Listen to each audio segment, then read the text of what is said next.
a grandfather found murdered in his Florida home. We saw a body wrapped up in a rug. He had been shot. June, Florida weather, it was hot. The body started decomposing quicker. Detectives fear his wife might also be a victim. You have a dead body on the floor. She's missing. We actually thought somebody came, killed him, and took her. Detectives started asking me, did he have any enemies? And I'm like, no, absolutely not. But the investigation reveals both parties were occupied by their own affairs. He didn't just love one woman. He loved women. And she's having affairs. She's bringing men into the house. What's your relationship? Friends, sex? No friends. But a shocking confession takes the case in a different direction, leading to a killer on the brink of despair. She was tired of him treating her like she was dirt. He said that he would marry a dog before he would marry me. She purchased a ticket for Canada. She was trying to get out the country. She is to be considered armed and dangerous. She just fired rounds until the gun was empty. June 23rd, 2009. It's a humid summer morning in Lake City, Florida, when detectives are called to the scene of a reported dead body. We received a call from Broward County Sheriff's Office, and they had an informant that stated there was a murder committed here in Lake City. But we didn't have that much information. Broward County had gotten information from one of their confidential informants saying that the person in the residence was a guy by the name of Tommy Kellum, that he had been shot. Property records reveal there is a Tommy Kellum who lives in the area, and investigators race to his address. When I arrived, you can smell the body before you can actually walk all the way up to the house. We walk around, announce ourselves, try to look in the windows. No one answered, so at that time we made a decision to go in. And I kicked in the door. We saw what appeared to be a body wrapped up in a rug and with bags on the feet and head. CSI Detective Finner unwrapped the body. His body had swollen up so badly that the necklace that he was wearing was indented into his body. He'd been there for a couple of days. It was hot, no air on. One of the investigators on scene knows the homeowner from around town and confirms the gruesome discovery. Knowing Tommy Kellum all my life, I knew it was Tommy Kellum on the floor, deceased. There were a couple places that appeared to be holes in the chest, one in the upper chest and one in the lower chest. So we assumed that those were gunshot wounds. You know, being in June, Florida weather, it was hot. The body started decomposing quicker than if it would have been cooler weather. So we needed to get out there and find out exactly when somebody had heard from Mr. Kellum so we can determine about when the incident occurred and to find out exactly what took place and the reasons why.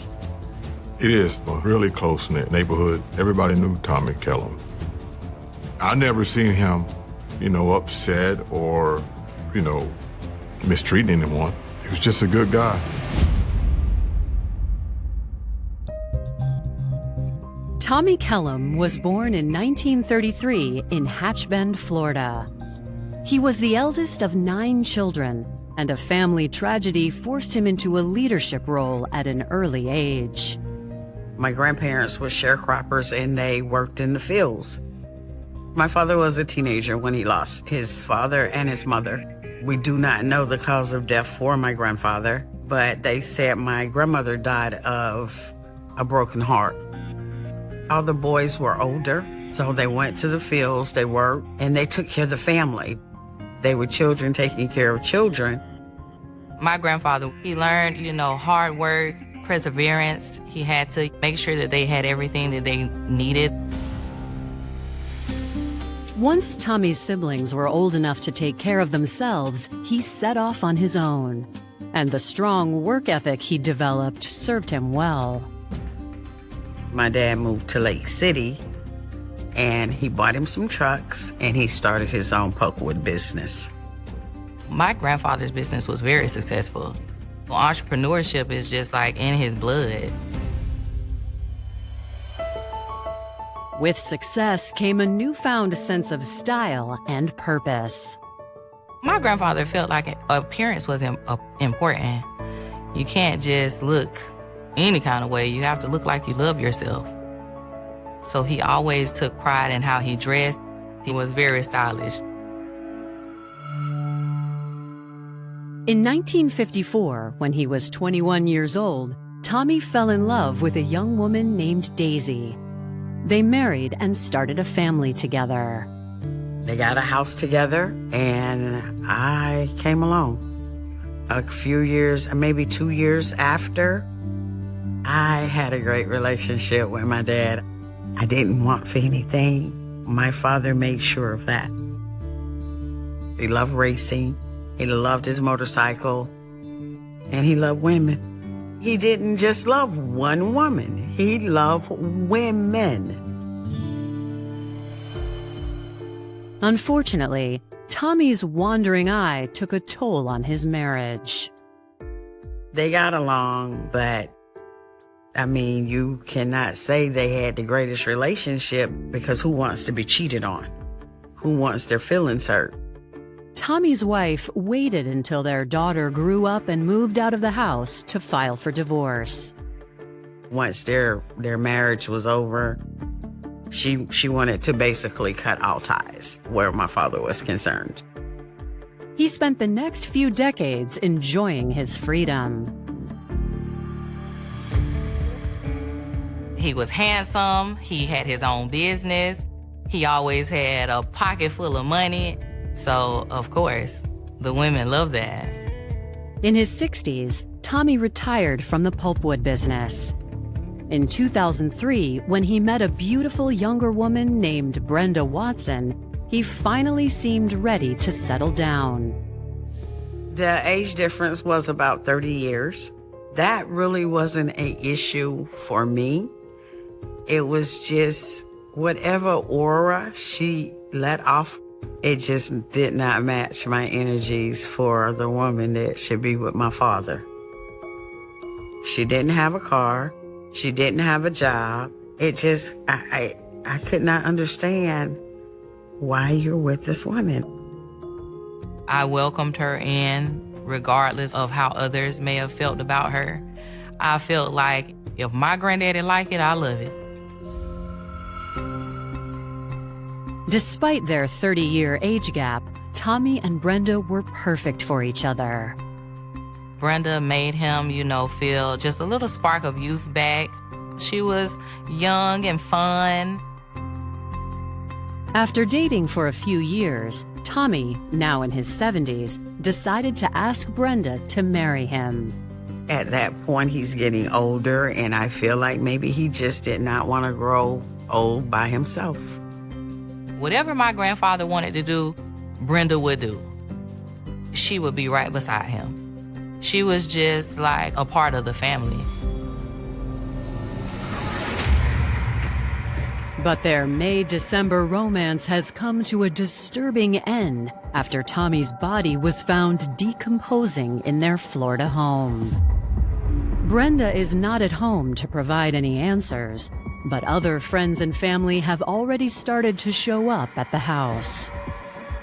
I got a call early that morning from a friend of mine, and she said, "Come to Lake City, the police at your daddy's house." I received a phone call from my mom. She says, "Go to Granddaddy's house and see what's going on." As I was walking up, one of the detectives pulled me to the side, and, he confirmed that it was my grandfather. I just felt sick to my stomach. It's not even a word to describe it. I felt like everything was just crashing down. LaTuana tells detectives she thought her grandfather had been out of town for the past few days. It was Father's Day weekend, And I had been calling my grandfather, you know, trying to talk to him. I was not able to get an answer. So then, you know, I called Brenda.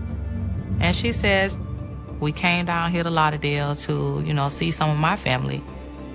I was like, okay, well, I tell you what, tell him to call me back. To investigators, the timeline doesn't add up. They question if Tommy ever made it to Fort Lauderdale to begin with. We was kind of confused, you know, what was going on. He's on the floor dead. Brenda's missing. We actually thought somebody came, killed him, and took her. The outstanding question for us was, where was Brenda Watson? Brenda's not there, so you don't know if she's possibly a victim in a situation gone bad or a suspect. Coming up, investigators get a crucial lead. I got a finger on this missing and old man's head. And they discover the truth about Tommy and Brenda's marriage. Brenda resided here at the residence, but it was not as husband and wife.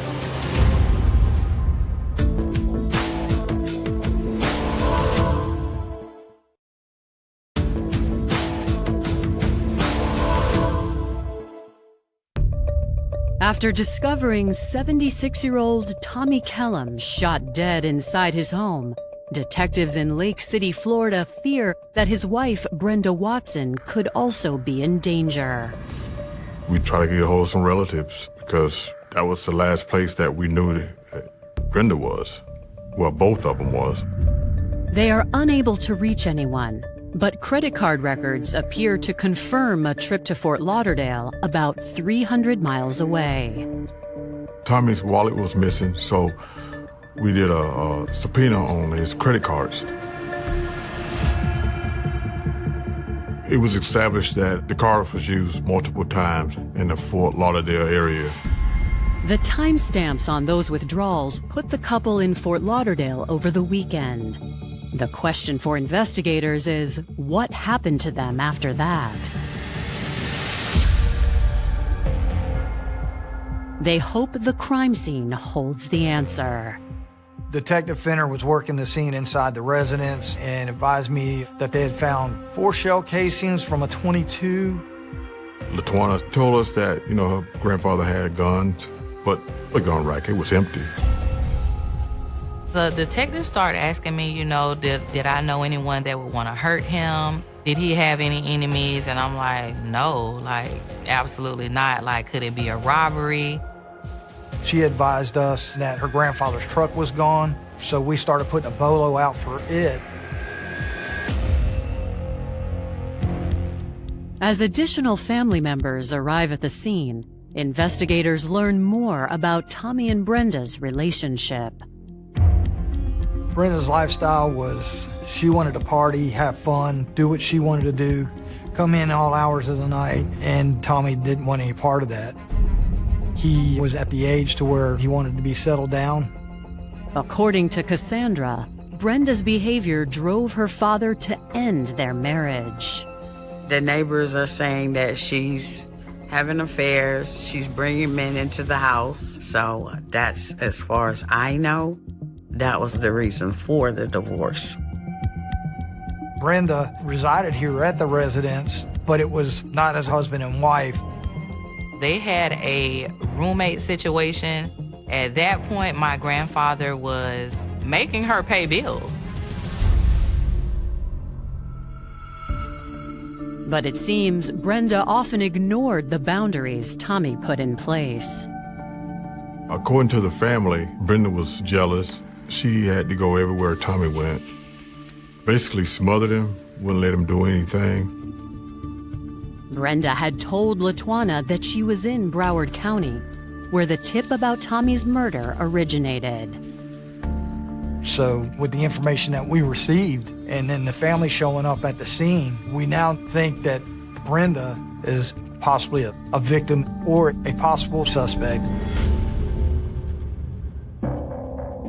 Columbia County detectives contact the Broward County Sheriff's deputy who received that tip and ask him to press his confidential informant for more details. But he went back to the informant and told him, you need to tell me who giving you this information. And the informant told him the person named Jeffrey Love was involved. The informant said that Jeffrey went and told somebody that he helped his cousin kill somebody in Lake City. We still didn't know who Jeffrey Love or his cousin were. Once we got the information, we then started going into his background, looking into what type of person he was. Found out he did some prison time, so that threw a red flag.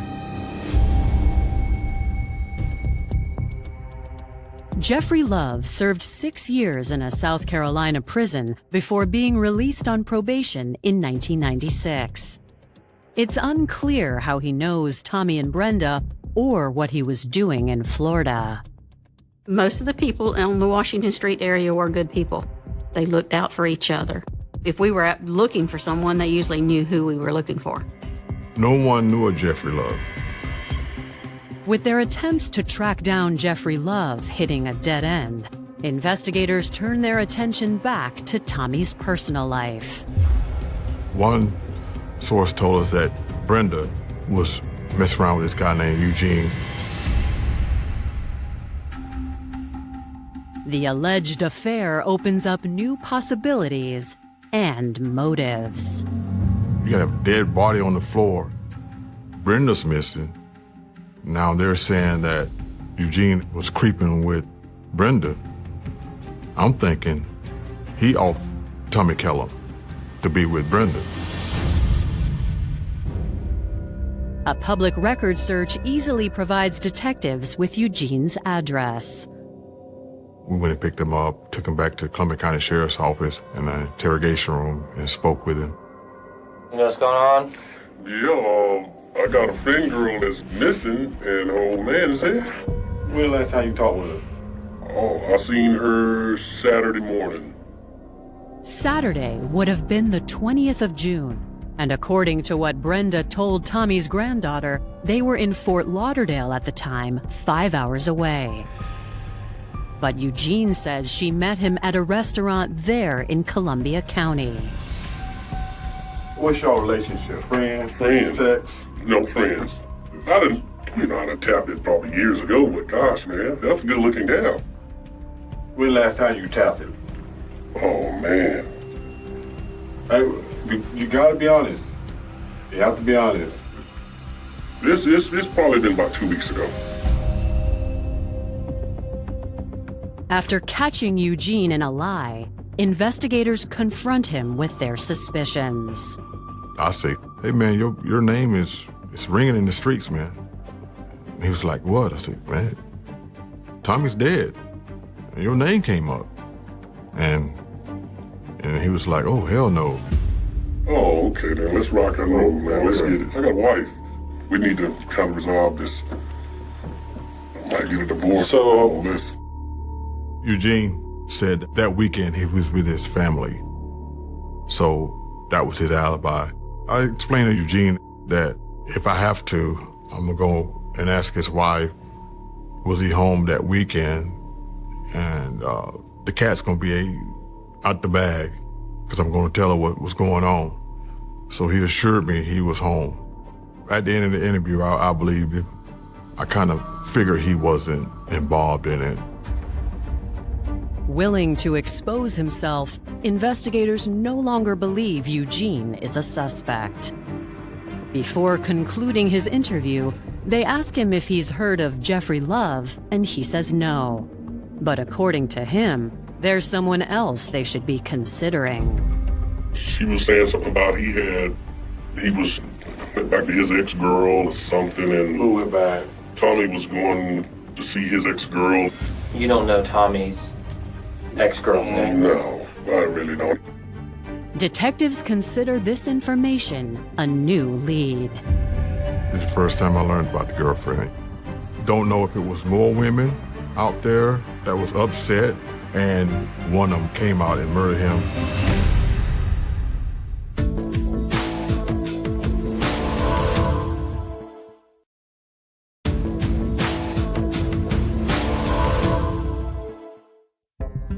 Tommy Kellum has been found murdered in his home, and no one has seen his wife, Brenda Watson, for 3 days. Investigators learn from Brenda's lover that Tommy was having affairs as well, and they revisit Tommy's family to see if they can provide a name. Helen was my grandfather's girlfriend at one point in time. They had been dating on and off for years, but with him dealing with Brenda, Helen was dead set against, having any sort of romantic relationship as long as he was still with her. I think after the divorce, him and Helen started seeing each other more. But according to them, Helen is the last person who'd commit murder. I call her my aunt. I know that she loved my grandfather tremendously. There was no reason for her to harm him. Tommy's daughter Cassandra tells investigators that the only conflict in his life came from Brenda and her jealousy. Brenda had a problem with Helen. When my dad go play cards, Helen was the bartender there. Brenda would sit to that bar if she didn't do nothing but drink Sprite all night to make sure that my daddy had no interaction with Helen. The more detectives learn about Brenda's relationship with Tommy, the less she looks like a second victim. This feeling further solidifies when Cassandra shares that Brenda's jealousy was sometimes accompanied by violence. Helen called me and told me that Daddy had to go to the hospital because he was cleaning his gun and he shot himself in the hand. That's what he told me. She said he's not gonna tell the truth, but she say Brenda shot him. The gun incident happened after the divorce, maybe because she was mad. Maybe they were going through something. Nobody actually know because nobody was there with them. And my dad didn't tell the truth about the situation anyway. So with the information that we received, we now know that Brenda is a possible suspect. Investigators become even more convinced of Brenda's involvement after the coroner determines Tommy died on June 20th, the same day she met with her lover, Eugene. The truck's missing. Brenda's gone. She's made contact with the family saying that Tommy was with her.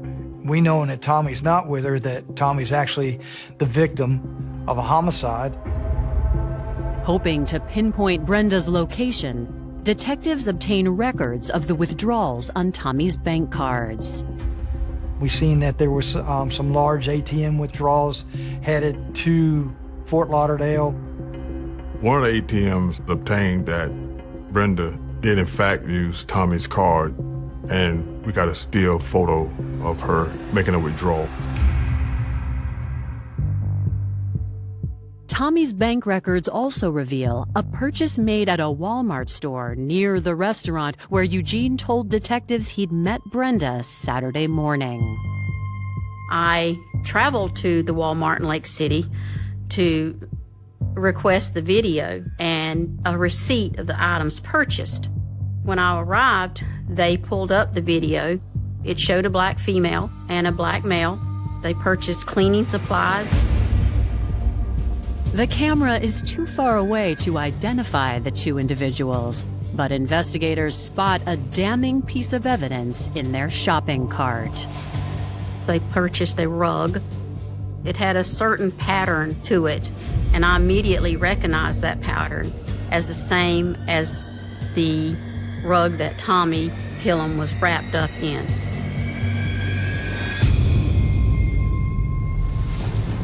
Walmart security provides additional footage from the register the couple used to check out. The closer angle enables detectives to identify the woman as Brenda. The man with her remains a mystery, but he's clearly not Eugene, so detectives once again reach out to the Broward County Sheriff's Office and request their informant take a look at the video. The black male was identified as Jeffrey Love by the confidential informant. Coming up, a startling confession. Look at our seen son wrapped in sheets. Get me away from here. And investigators launch a manhunt for their killer. She is to be considered armed and dangerous.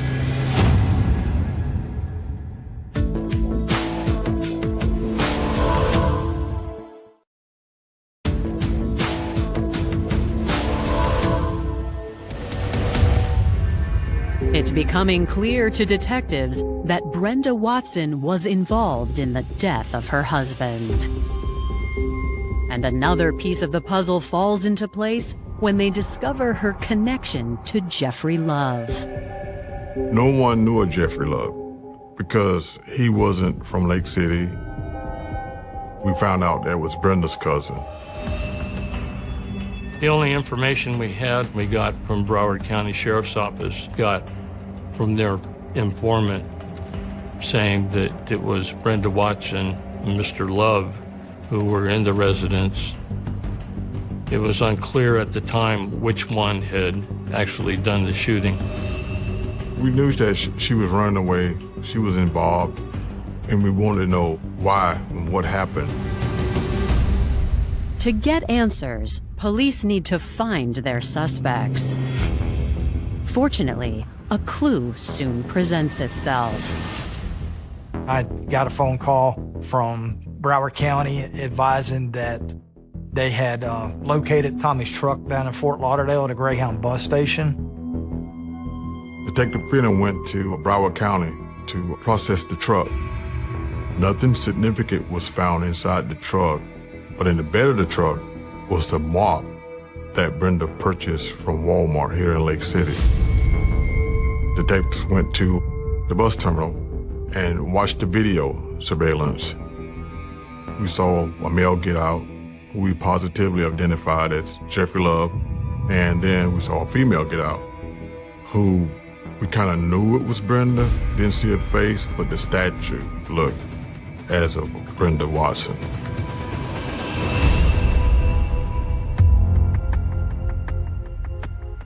Detectives watch Brenda and Jeffrey exit Tommy's truck and enter the bus terminal together. They each purchase tickets, but to different destinations. He purchased a ticket back to South Carolina, and she purchased a ticket to Canada. She was trying to get out the country. We were already behind. They had purchased the tickets on that Saturday, so they had already been on the road 3 days.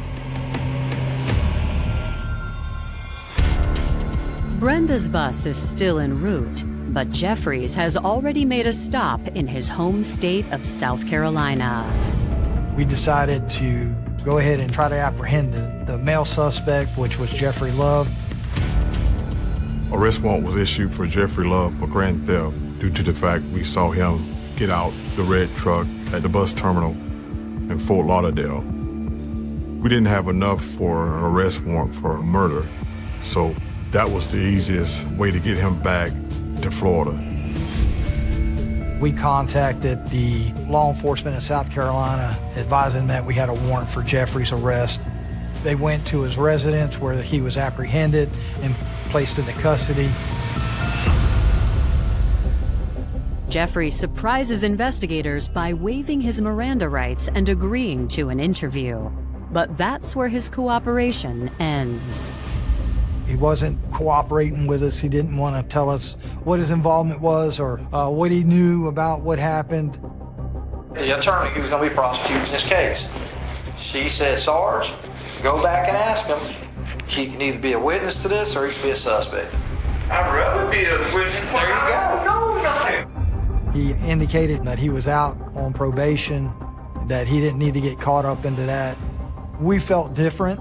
We felt that there was more that he knew than he was telling us, so we continued to hammer him. I'm not saying what you did, we're saying you're involved. I'm telling you, I ain't have nothing to do with nothing, man. After several hours of interrogation, Jeffrey finally seems to realize his predicament. He thought he was just being arrested on the grand theft. Until I was like, no, you're about to get charged with homicide.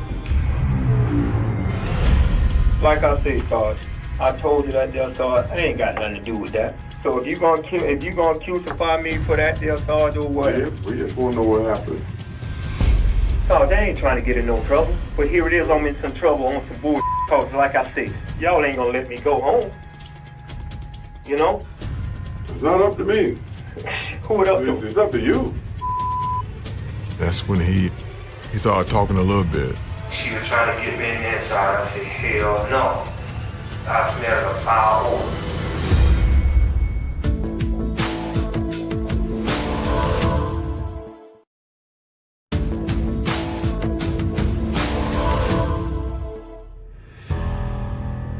Faced with the possibility of going back to prison, Jeffrey Love finally decides to come clean.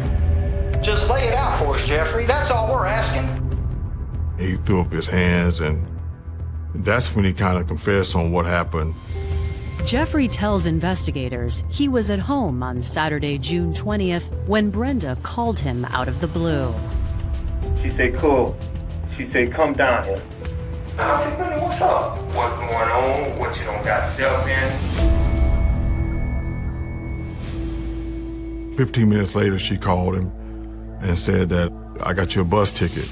He thought him and Brenda was going to go to some kind of, family function. That was his understanding. I got on the bus Saturday night. I came down to Lake City. Sunday. I got down here Sunday between 10 and 11. Jeffrey says Brenda picked him up at the bus station in Tommy's red pickup truck, but Tommy wasn't with her. They went to Walmart, purchased cleaning supply, some trash bags, a throw rug. She purchased all this stuff. That didn't draw your attention to something being weird. No, you know what though? Not really. Know why I say that? Because when she was getting all this stuff, guess what I was doing? I was looking at females. After the shopping spree, Brenda dropped him off at his motel and left for a few hours. When she came back to the motel and got me, that little boy over there. They went and got something to eat. After they ate, he went to the house. Jeffrey says that's when he found out the real reason Brenda asked him to come to Florida. When I got to that door, and she was trying to get me in the inside, I said, hell no. When I got to that inside, I smelled a foul odor. When I looked, I seen something wrapped in sheets. I said, get me away from here.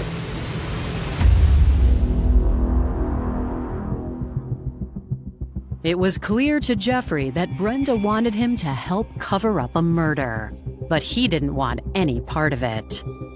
He was adamant that he didn't do anything. He didn't help her do anything. He told her to take him to his cousins in Fort Lauderdale. He said Brenda decided that they needed to clean what they could clean and then head out. On the way to Fort Lauderdale, Brenda had threw out the weapon that was used to kill Tommy Kellum. Once Jeffrey got Fort Lauderdale, he said he told one of his cousin friends that what happened in Lake City.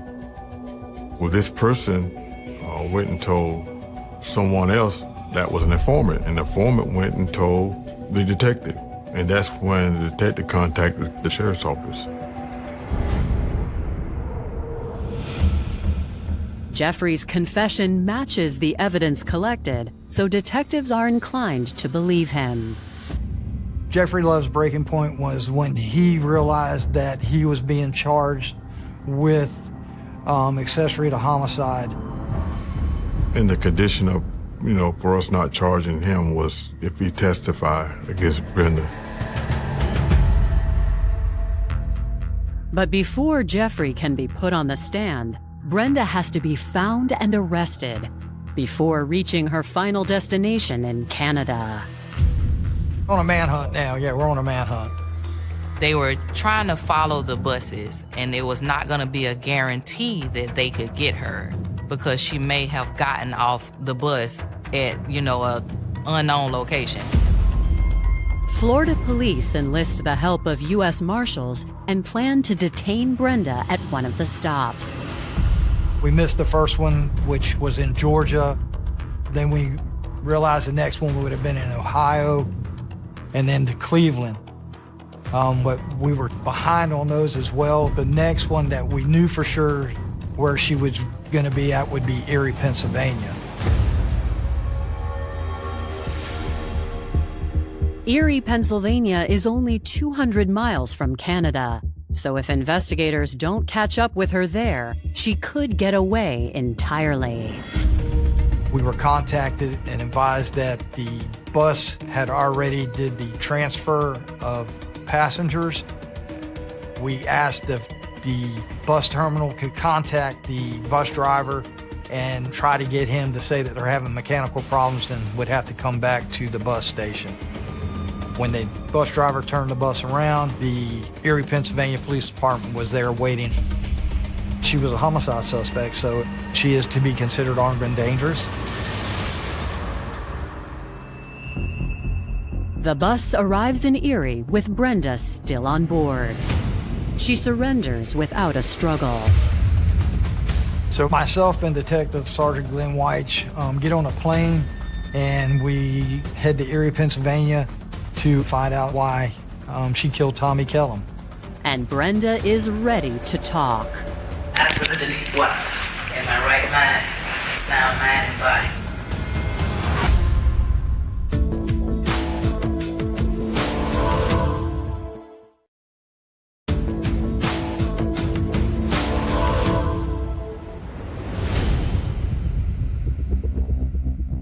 After Denise Watson, in my right mind, sound mind and body, are guilty of taking the life of Mr. Tommy Lee Kellum.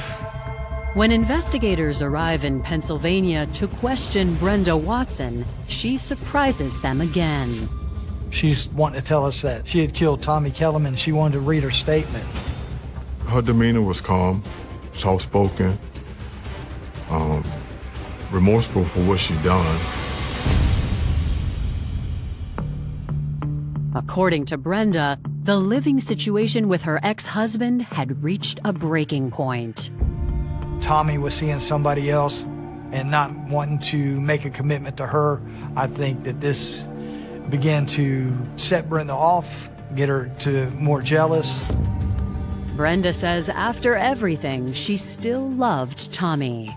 So on Friday, June 19th, she presented him with a solution to their problem. She wanted to marry him again. Tommy said no, he wouldn't marry me. That he would marry a dog before he would marry me. I told him that there was no need for him to talk to me that way. Brenda says she stormed out of the house but couldn't bring herself to leave for good. So she came back later that night, hoping to make up.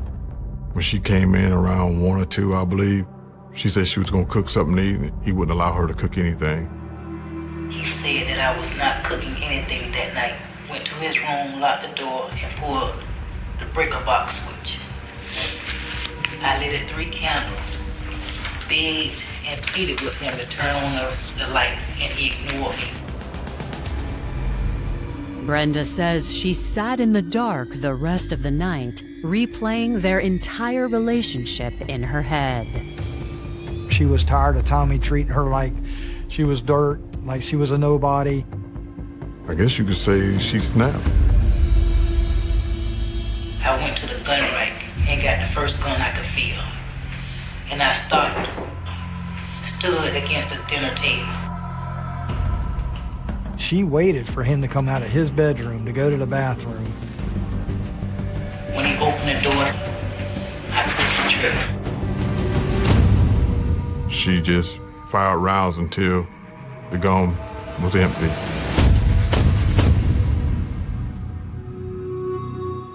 I'm not a killer. I tried my best to leave tough, but every time you come and get me, to the family, please forgive me for taking your loved ones. I am deeply sorry.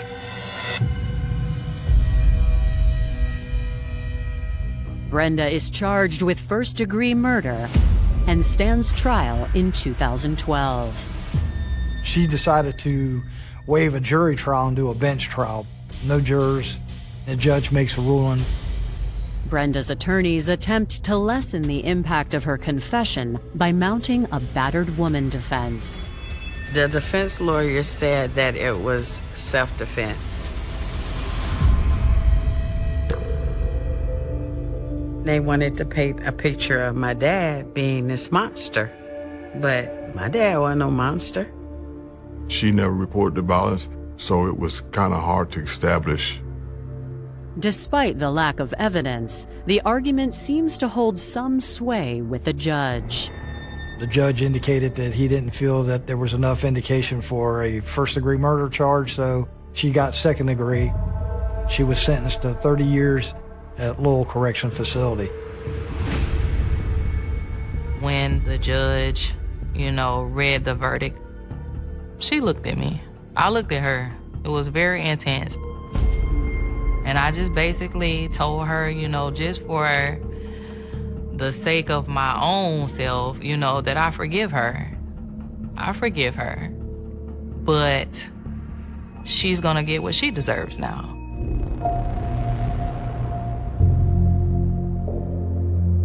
This was a senseless crime that shouldn't happen. Brenda should have found other places to go or other people to stay with. She wasn't under lock and key or being held against her will. We lost my father. Brenda's children lost their mother. Their grandchildren lost their grandmother. Everybody took a loss here.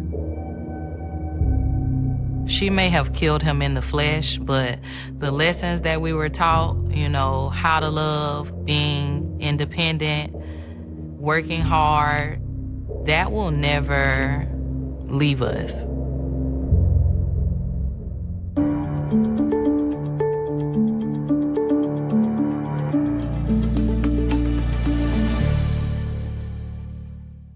On the surface, Colonel Russell Williams appeared to represent everything people expected from a respected military officer.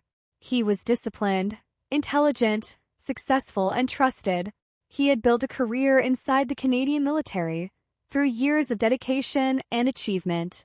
He was the kind of person many believed they could rely on, a commander, a leader, a man who had earned responsibility.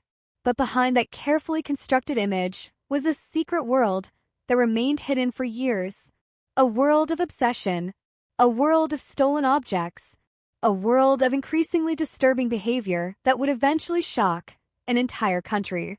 The story of Russell Williams is not only about the crimes he committed, it is also about the terrifying contrast between appearance and reality. How could someone who held a position of authority, someone who was trusted by colleagues and respected by the public, secretly live a life so different from the image he presented? For years, the answer remained hidden.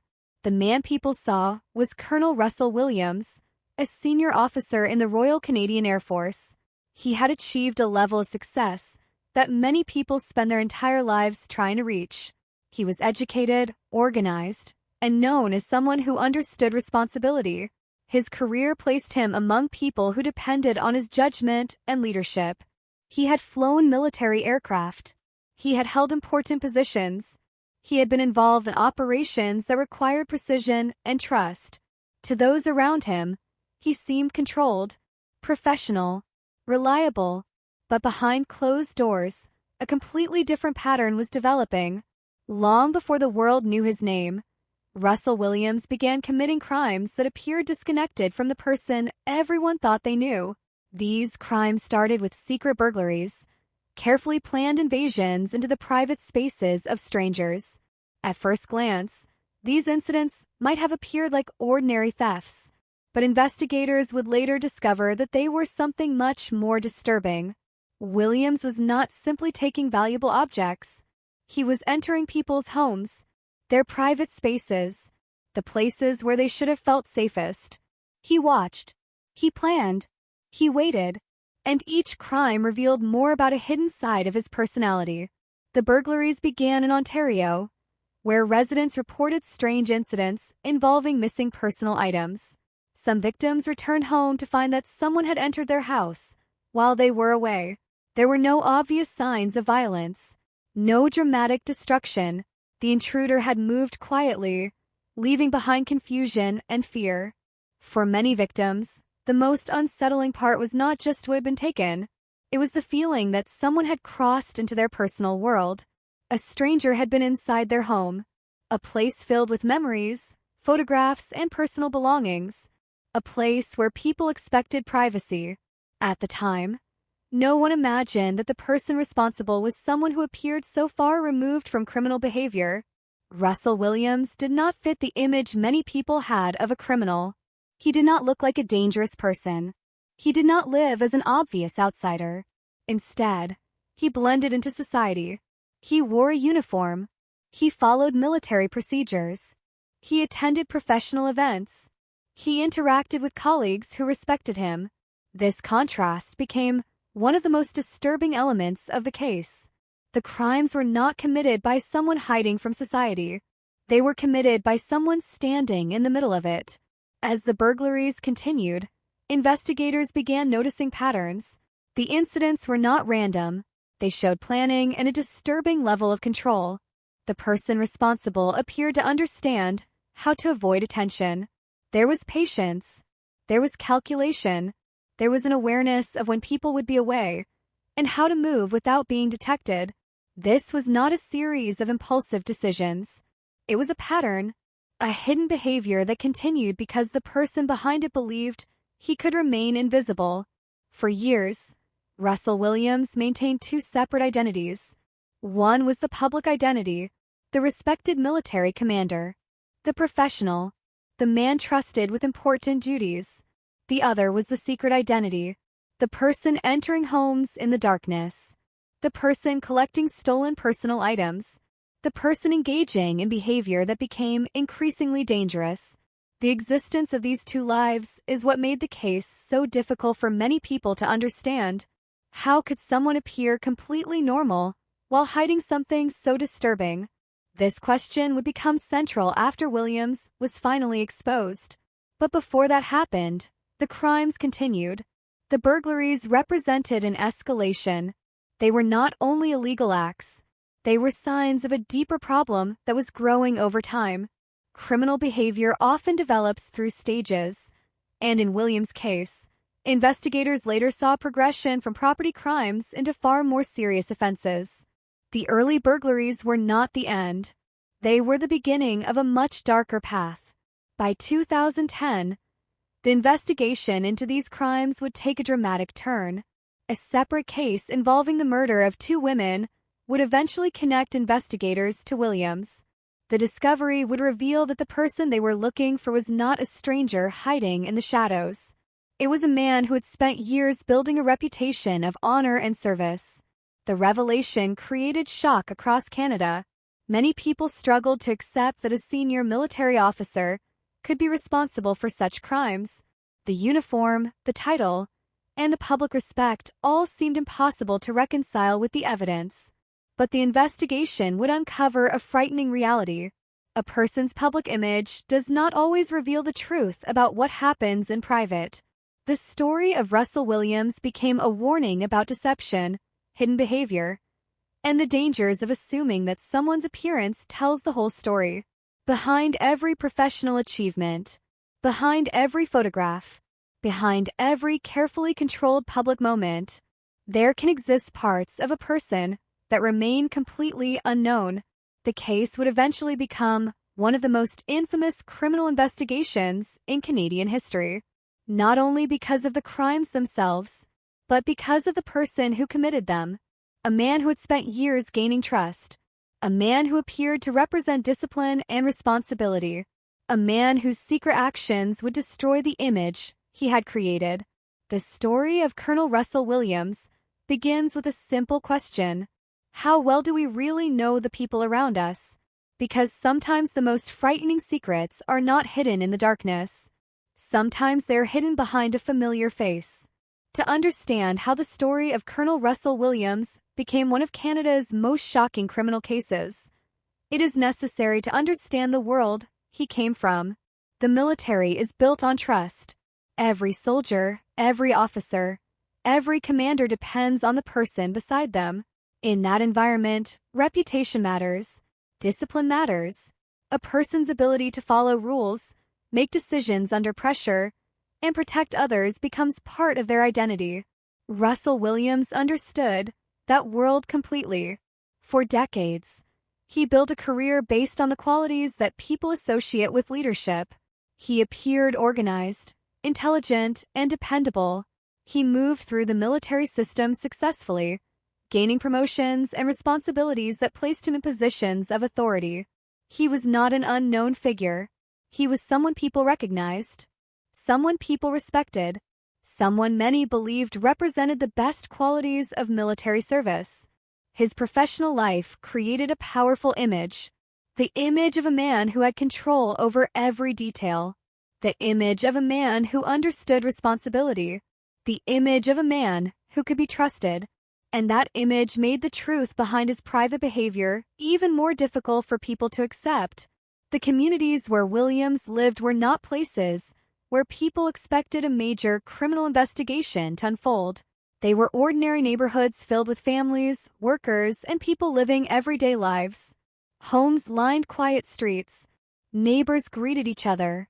People went to work, returned home, and followed familiar routines. For many residents, their homes represented safety, a place where they could close the door and feel protected from the outside world. But someone was watching those routines. Someone was studying those patterns.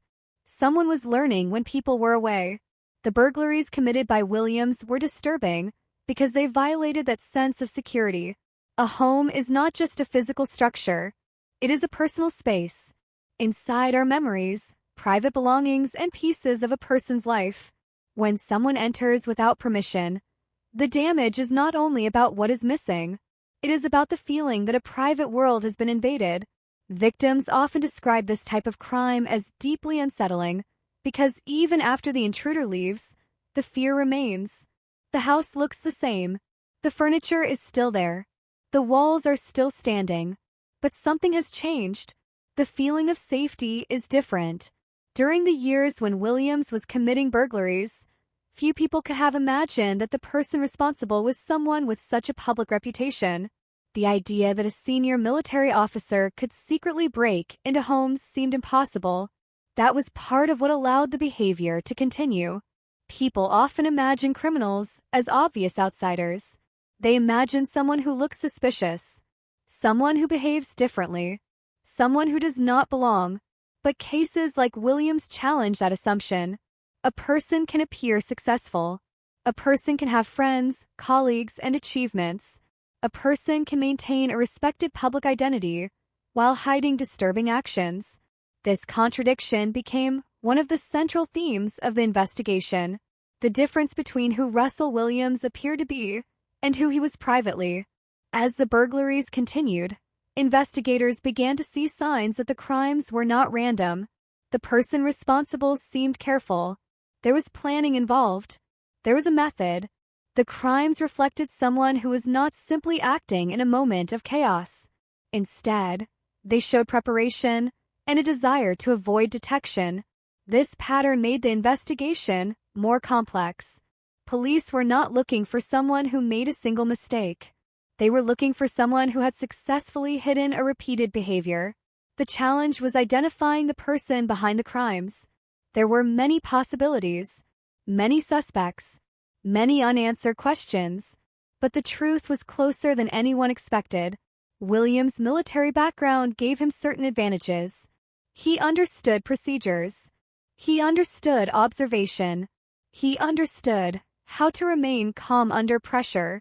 These qualities, which had helped him succeed professionally, also made his crimes harder to understand. The same person who could handle responsibility in public was secretly engaging in actions that violated the safety and trust of others. This contrast created a disturbing question. Was the person people admired ever truly known? Or was the public version only one part of a much more complicated reality? The answer would become clearer as investigators uncovered more evidence. But before the investigation reached its final stage, Williams continued living his double life. He attended military events. He carried out his duties. He interacted with colleagues. He maintained the appearance of normality. To the outside world, nothing seemed unusual. That is what made the case so unsettling. There was no obvious warning sign that everyone had ignored. There was no single moment where people realized something was wrong. Instead, the truth remained hidden behind years of normal interactions. The story of Russell Williams also raised broader questions about human behavior. How can someone separate their public and private worlds so completely? How can someone maintain relationships, responsibilities, and a professional reputation while hiding criminal actions? Psychologists and investigators often study these questions because cases involving deceptive offenders reveal how complicated human behavior can be. People are not always easy to understand from the outside. A person's career, appearance, or social position does not automatically reveal their character. The case became a reminder that trust is important, but awareness is also important. As the investigation moved forward, the peaceful image of the communities involved would slowly begin to change. The quiet streets where people once felt comfortable became connected to a disturbing mystery. Residents began asking questions. They wondered who had entered those homes. They wondered how long it had been happening. They wondered how someone could commit such acts while appearing completely ordinary. And eventually, the answers would lead investigators toward a person almost no one suspected. A decorated officer. A respected commander. A man whose uniform represented honor. But behind that uniform was a secret that would eventually come to light. The story of Colonel Russell Williams was not only about crime. It was about deception, about hidden behavior, about the frightening possibility that the person who seems the most trustworthy may still have secrets no one sees. And as investigators moved closer to uncovering the truth, the carefully built image of Russell Williams began to collapse. When a criminal case becomes a national headline, the attention often moves quickly toward the person accused. People ask questions about the suspect. They analyze the investigation. They follow every new development. But behind every crime, there are people whose lives were directly changed by what happened. The victims. The people who experience the fear, confusion, and violation left behind by someone else's actions. In the case of Colonel Russell Williams, the burglaries were not simply about stolen objects. They were about the invasion of private lives. They were about the moment when ordinary people realized that someone had entered a place where they should have felt completely safe. Their homes. For the victims, the experience was deeply personal. A house is more than walls and furniture. It is where people keep their memories, where they relax after long days, where they store items that may have emotional value far beyond their price. When an intruder enters that space, the impact can remain long after the physical evidence disappears. The victims of Williams' burglaries often discover the crimes only after returning home. At first, there may have been confusion, a missing item, something slightly out of place, a feeling that something was wrong. Then came the realization. Someone had been inside. Someone had crossed a boundary. Someone had been close to their private lives without their knowledge. That feeling created a unique kind of fear. Unlike a robbery that happens in public, a burglary creates uncertainty. The victim begins wondering, when did it happen? How long was the person inside? Was I ever close to the person responsible? Was I being watched before it happened? Those questions can stay with people for years. The emotional damage is often much greater than the financial loss. The stolen items themselves were not always the most important part. The real loss was the feeling of security, the belief that home was the one place where danger could not enter. Williams' crimes were especially disturbing because of the nature of what he targeted. He was not simply taking expensive electronics or valuable objects. His actions showed an interest in personal belongings connected to the private lives of women that made the crimes feel even more invasive. The items represented something personal, something intimate, something that belonged only to the people who owned them. But for the victims, the experience was not just about theft. It was about being personally violated by someone they did not know. The psychological impact of such crimes can be difficult to explain. Many people imagine burglary as a simple property crime, but victims often describe something deeper. They feel exposed. They feel powerless. They feel as though their personal space has been taken away from them. Even after locks are changed and repairs are made, the memory remains. The knowledge that a stranger was inside their home can alter the way a person sees their own surroundings. A bedroom that once represented comfort can become a place connected to fear. A quiet neighborhood can suddenly feel different. A normal routine can be replaced by suspicion. This was the reality faced by the victims connected to Williams' crimes. They were ordinary people living ordinary lives. They were not looking for danger. They were not expecting to become part of a major criminal investigation. Their lives changed because someone else chose to cross a line. That is often one of the hardest things for victims to accept. They did nothing wrong. They were simply living their lives. Yet they became part of someone else's hidden obsession. As investigators later uncovered the full extent of Williams' behavior, the victims' experiences became even more significant. The burglaries were no longer isolated incidents. They were pieces of a larger pattern. Each victim represented another moment when Williams entered someone's world without permission, another person whose sense of safety was damaged, another reminder that behind criminal statistics are real human experiences. The victims also became important in understanding how the investigation developed. Every report mattered.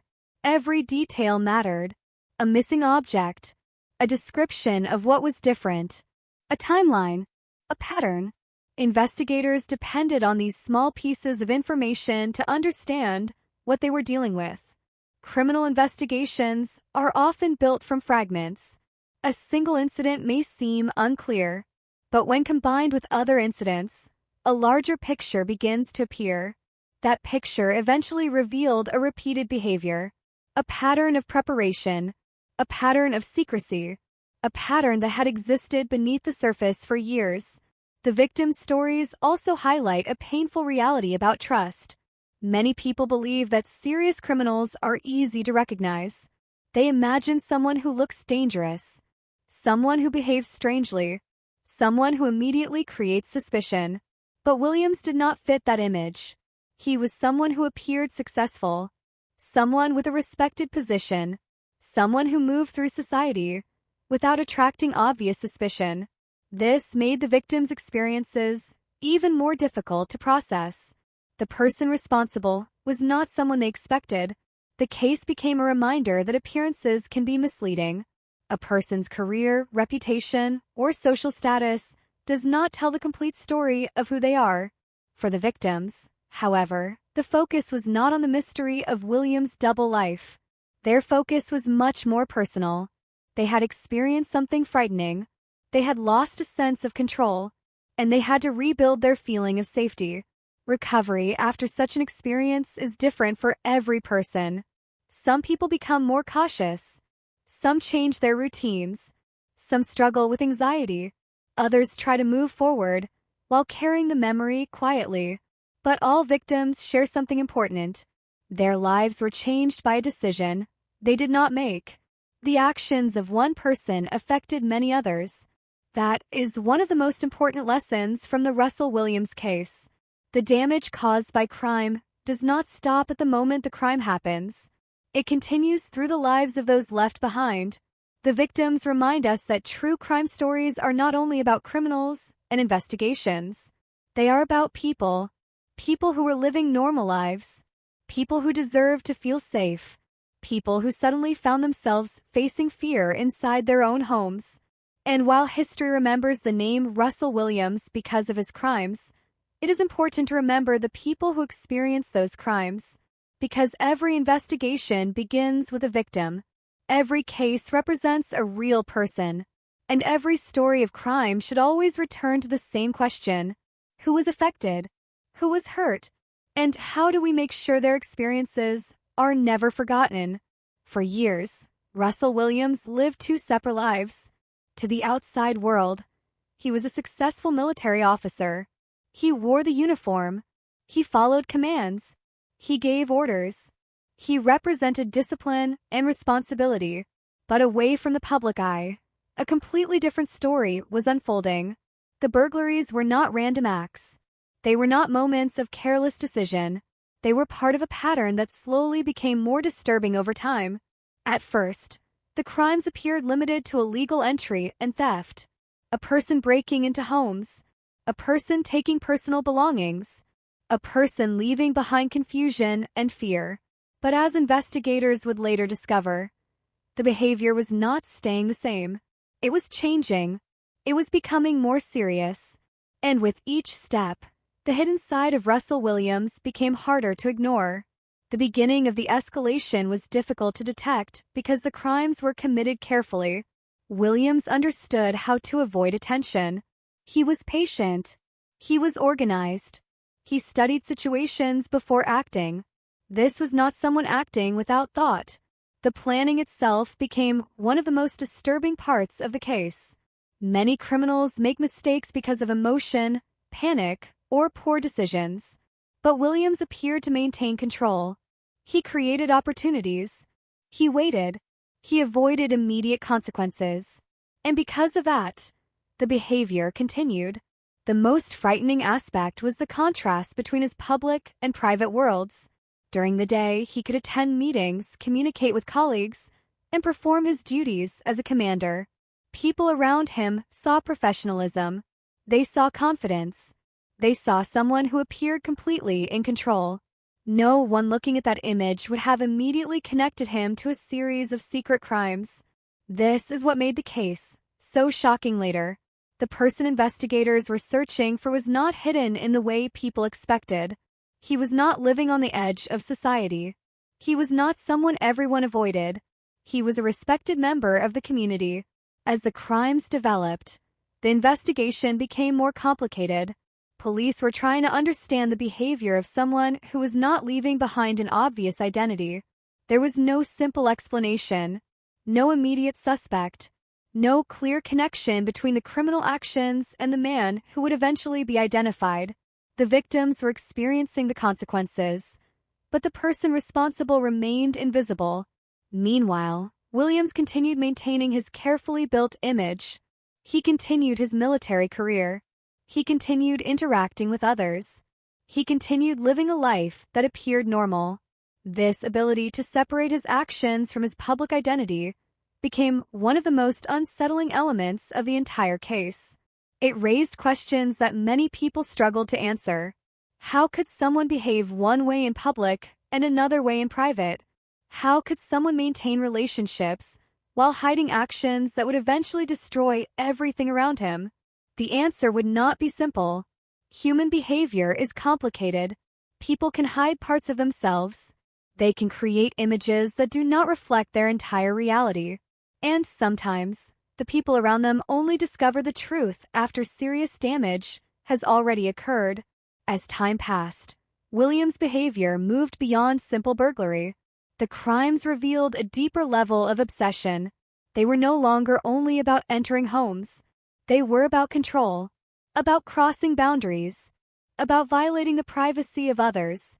This progression is one reason the case became so widely studied. Investigators and experts often examine how certain criminal behaviors develop over time.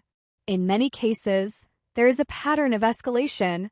Small violations become larger ones. Hidden actions become more extreme.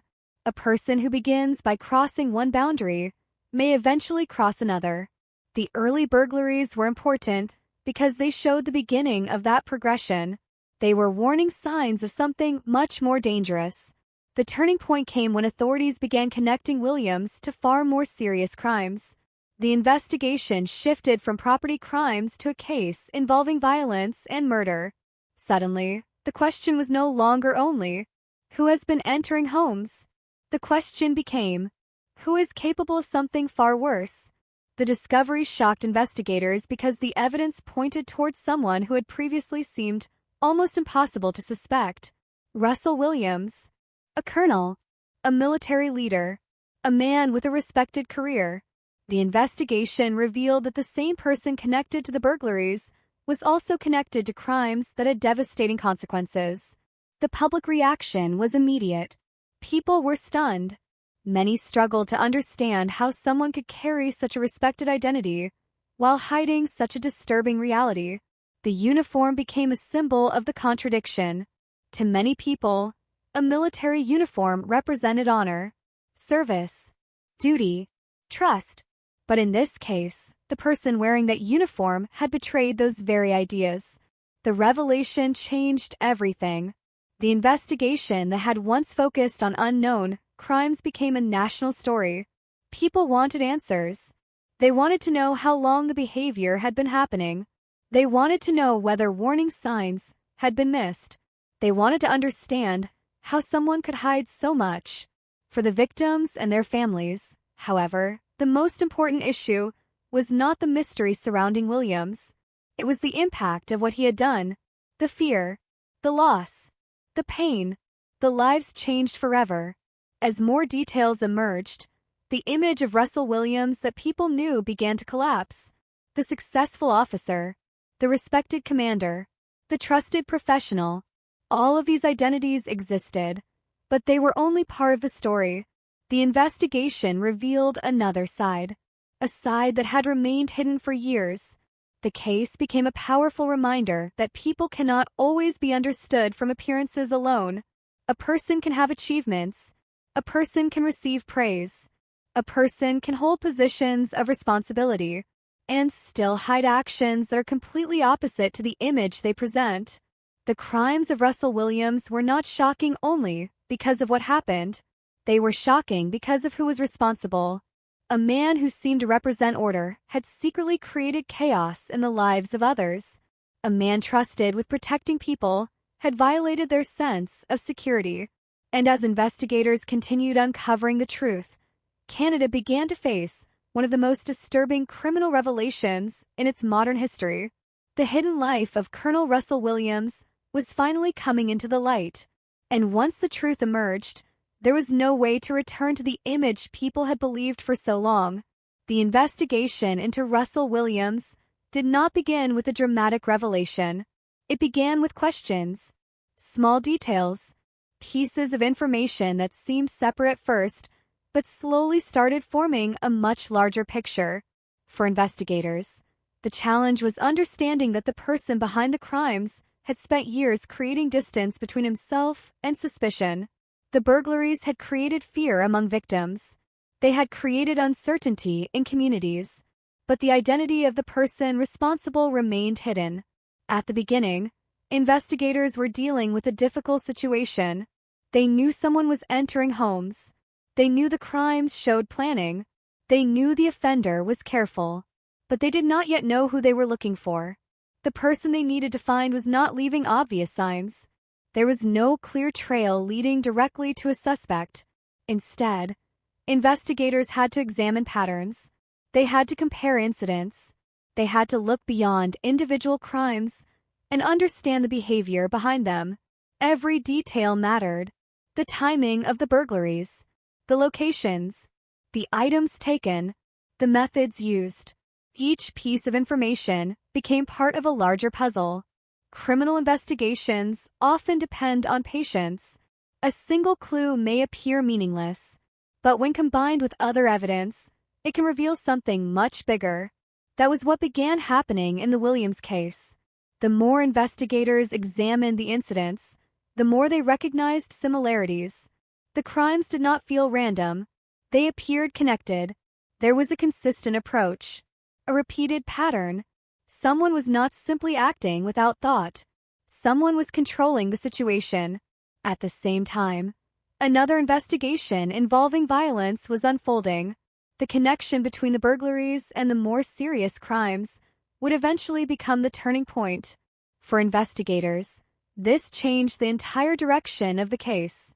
They were no longer looking only at property crimes. They were looking at something much more serious. A person capable of entering someone's home without permission was now suspected of crimes with far greater consequences. The pressure increased. The need for answers became urgent. As investigators looked deeper, Russell Williams came into focus. The discovery shocked many people involved because he did not match the image they expected. He was not an unknown criminal. He was not someone living outside society. He was a person with a respected position, a person whose background suggested responsibility and discipline. That contrast made the investigation even more complicated. Police were not only trying to prove what had happened, they were also trying to understand how such behavior could exist alongside such a carefully maintained public identity. Williams had spent years building trust. He had created a reputation. He had become someone people believed they understood. But the evidence suggested that there was another side of him that had remained hidden. The investigation began to reveal the difference between the person people knew and the person responsible for the crimes. This was one of the most disturbing aspects of the case. The idea that danger does not always look dangerous. Sometimes it appears ordinary. Sometimes it appears successful. Sometimes it appears trustworthy. The investigators now face the task of uncovering the truth behind that appearance. As evidence accumulated, the picture became clearer. The burglaries were not isolated events. They were part of a broader pattern of behavior. The same attention to detail that had helped Williams succeed professionally appeared in the way he committed crimes. He was organized. He was methodical.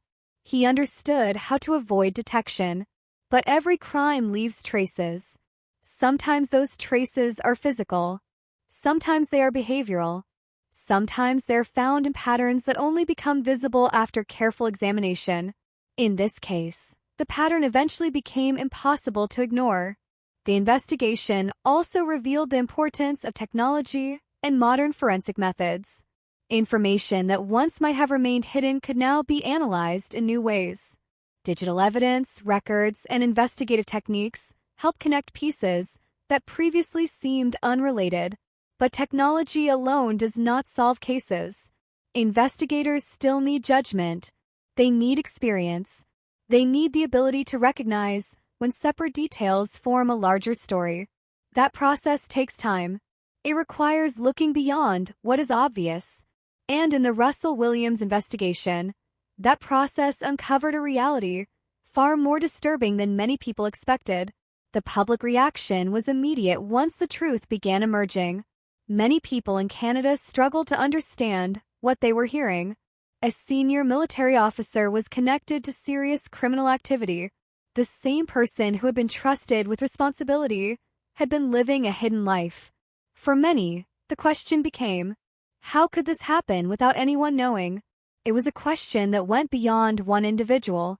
It became a question about human behavior, trust, and the difficulty of recognizing hidden problems. Because Williams did not appear suspicious to many people around him, he interacted normally. He performed his professional duties. He maintained relationships. He blended into everyday life. That was what made the discovery so unsettling. The investigation showed that a person can present one version of themselves to the world while hiding another. As the case developed, investigators continued gathering evidence and preparing for the next stage. The focus was no longer simply discovering who was responsible. The focus became proving the truth. Every piece of evidence mattered. Every connection mattered. The years of hidden behavior were finally being examined. The carefully constructed image was beginning to break apart. For the victims, the investigation represented something important. A chance for answers. A chance for accountability. A chance to understand how someone had entered their lives without their permission. For investigators, it represented the difficult process of uncovering a truth that had been hidden for years. And for the public, it became a powerful reminder that appearances can be misleading. The story of Russell Williams was no longer just about burglaries. It was about deception on a much larger scale. It was about the discovery of a hidden identity, a hidden pattern, a hidden reality that had existed beneath the surface for years. The investigation had finally reached the moment where the truth could no longer remain buried. The man behind the crimes had been identified, And the next question was the one everyone wanted answered. What would happen when Colonel Russell Williams was finally forced to face the consequences of what he had done? For investigators, one of the most difficult moments in any criminal case is the transition from suspicion to certainty. A person may appear connected, evidence may suggest involvement, patterns may begin to form, but before an accusation can become a conviction, investigators must build a case strong enough to explain exactly what happened. In the case of Russell Williams, that process revealed one of the most shocking contradictions in Canadian criminal history. The suspect was not someone hiding from society. He was someone standing in the middle of it. A respected officer, a commander, a person who had spent years creating an image of professionalism and reliability. But behind that image was a hidden pattern of behavior that investigators were now uncovering piece by piece. As the investigation moved forward, the focus on Williams became stronger. The evidence connected him to the crimes in ways that became increasingly difficult to ignore. The man who had appeared untouchable was now facing questions about actions that had remained secret for years. For many people who knew him, the revelation was almost impossible to process.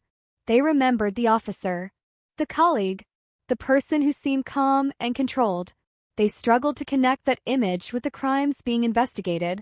This reaction was common throughout the case. The biggest shock was not only the nature of the crimes, it was the identity of the person behind them. Russell Williams had spent years earning trust. His career was built on responsibility. He had been placed in situations where others depended on his judgment. And yet, investigators were now examining evidence that showed a completely different side of his life. The investigation revealed that the crimes had followed a progression. They began with secret burglaries. They involved careful planning. They involved violations of people's privacy. But eventually, the behavior escalated into something much more serious. The investigation was no longer about a series of break-ins. It was about a man suspected of far more dangerous actions. As investigators collected evidence, they began reconstructing the timeline of Williams' behavior. They examined records. They reviewed information connected to the crimes. They studied patterns. They looked at how the incidents happened and how they connected. Each piece added another layer to the story. The process showed that the crimes were not isolated mistakes. They were connected by a consistent approach. A person who understood how to operate without attracting attention. A person who carefully separated his public life from his hidden actions. That separation was one of the most disturbing elements of the case. Williams was able to continue his professional life while concealing behavior that was completely opposite to the values associated with his position. He attended military functions. He interacted with colleagues. He carried the authority of his rank. At the same time, investigators were uncovering evidence of a secret life. The contrast created a sense of disbelief. Many people asked how someone could maintain such a convincing appearance for so long. But criminal cases often reveal that people are more complicated than they seem. A person's achievements do not automatically reveal their character. A respected position does not guarantee honesty. A familiar face does not always reveal the truth. The investigation into Williams became a powerful example of that reality. As authorities continued gathering evidence, the pressure surrounding the case increased. The public wanted answers. The victims wanted justice. Investigators wanted to understand not only what happened, but how long it had been happening. Every new discovery added to the growing picture. The careful planning behind the crimes became clear. The level of control involved became clear.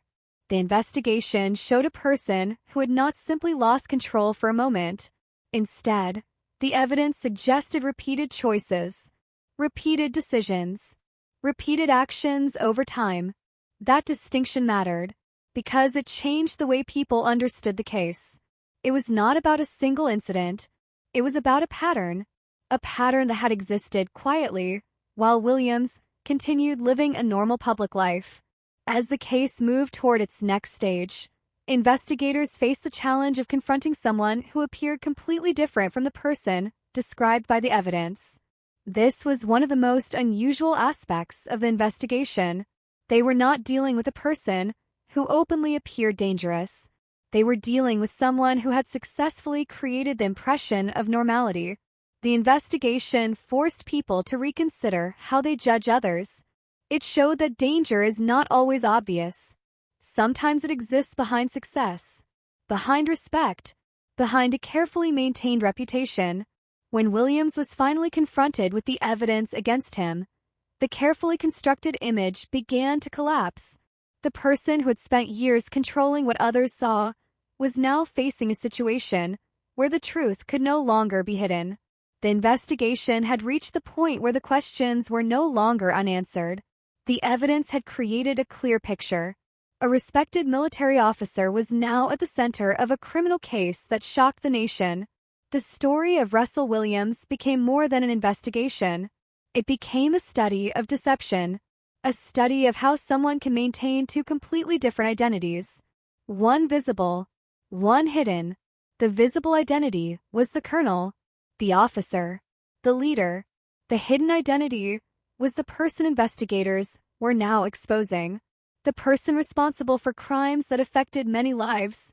For the victims, this moment represented the beginning of accountability. For investigators, it represented the result of months of work. For the public, it represented a disturbing realization.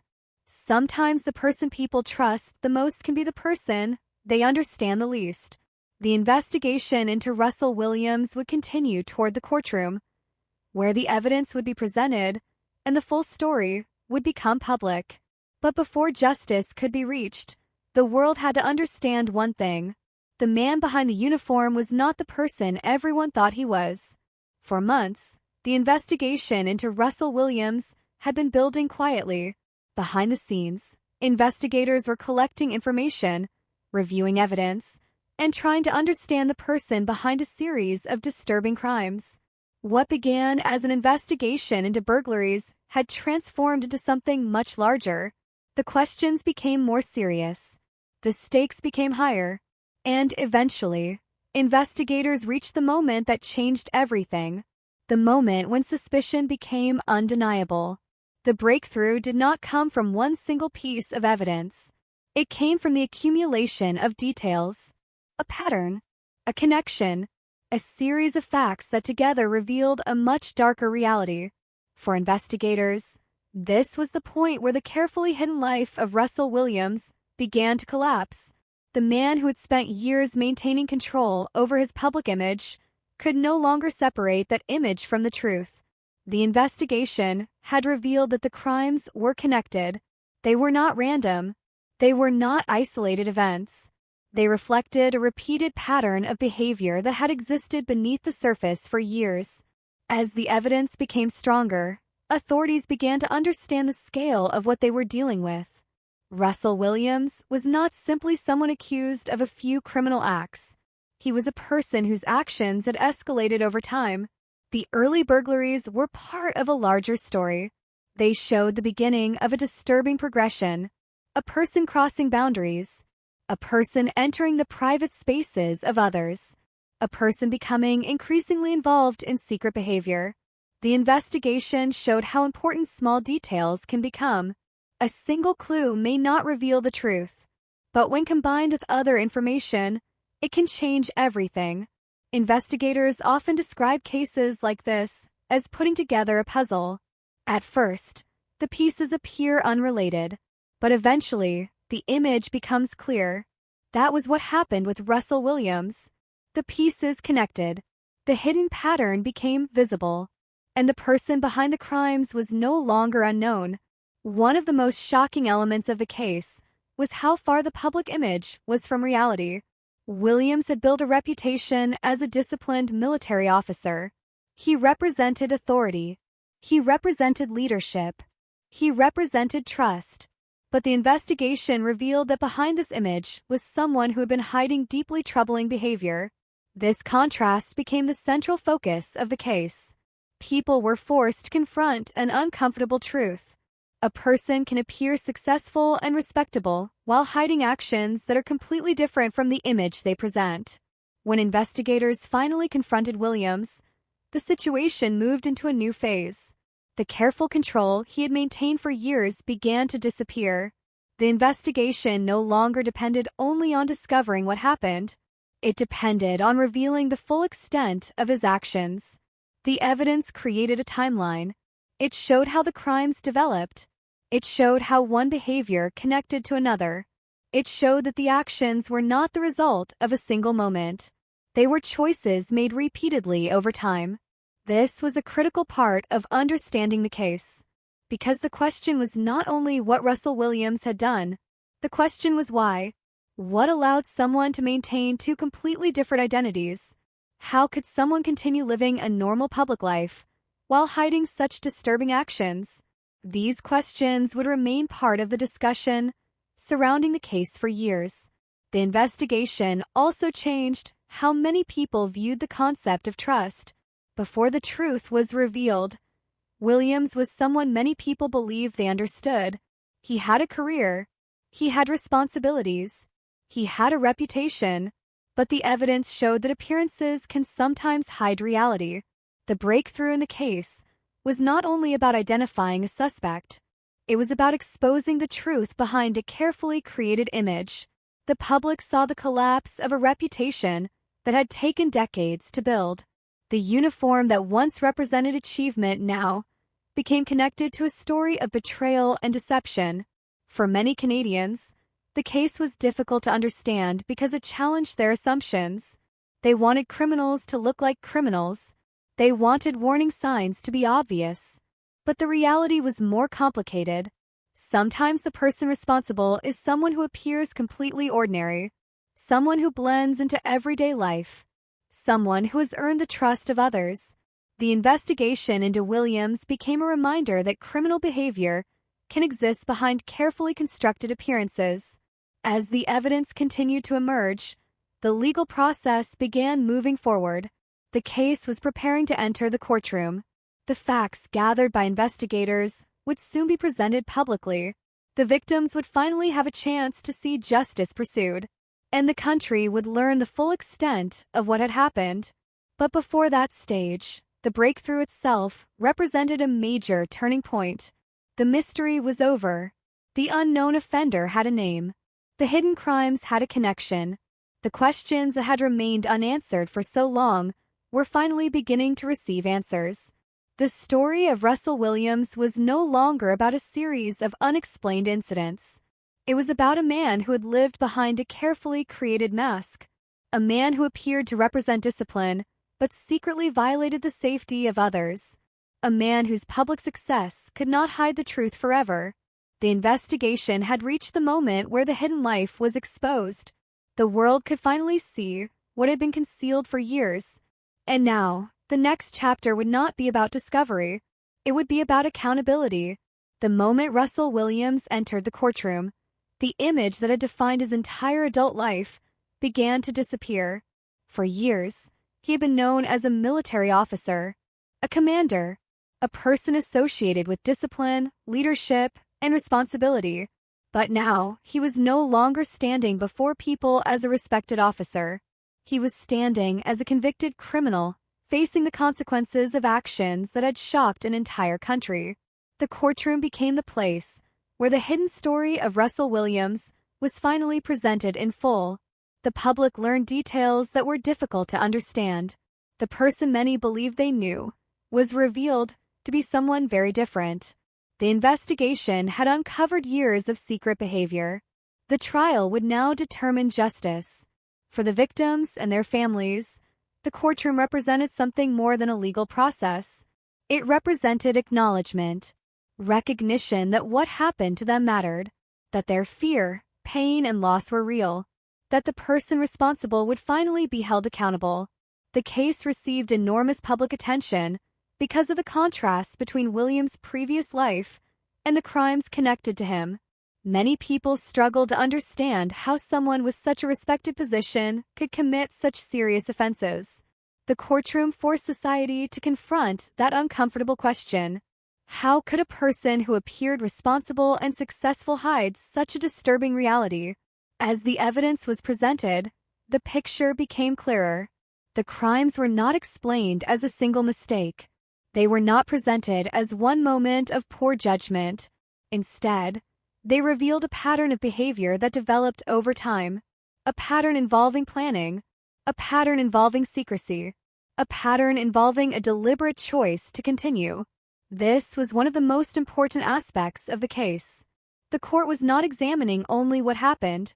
It was examining the decisions that led to those events. Every action, every choice, every attempt to hide the truth. Together, they created a picture of someone who had carefully separated his public identity from his private actions. The courtroom also revealed the devastating impact on the victims. Behind every piece of evidence were real people whose lives had been changed forever, people who had lost their sense of security, people who had experienced fear inside places that should have been safe, people who had to deal with the consequences of someone else's actions. True justice in cases like this is not only about punishing the offender, it is also about recognizing the suffering of those affected. The victims were not just names in a legal file. They were individuals with families, memories, and futures that were forever changed. As the case moved forward, the evidence against Williams became overwhelming. The careful image he had built throughout his career could no longer protect him. The reputation, the rank, the achievements, none of those things could erase the reality of what had happened. The military community was also deeply affected. For an organization built on trust and honor, discovering that one of its senior members had committed serious crimes created a painful moment of reflection. The uniform carried a meaning. It represented service, commitment, responsibility. But Williams' actions created a devastating contradiction. He had held a position that required trust while secretly engaging in behavior that violated the trust of others. The case became a reminder that titles and positions do not define a person completely. A person can achieve success. A person can receive respect. A person can appear disciplined. But those things do not guarantee the absence of hidden behavior. The sentencing phase became the moment when the consequences were officially decided.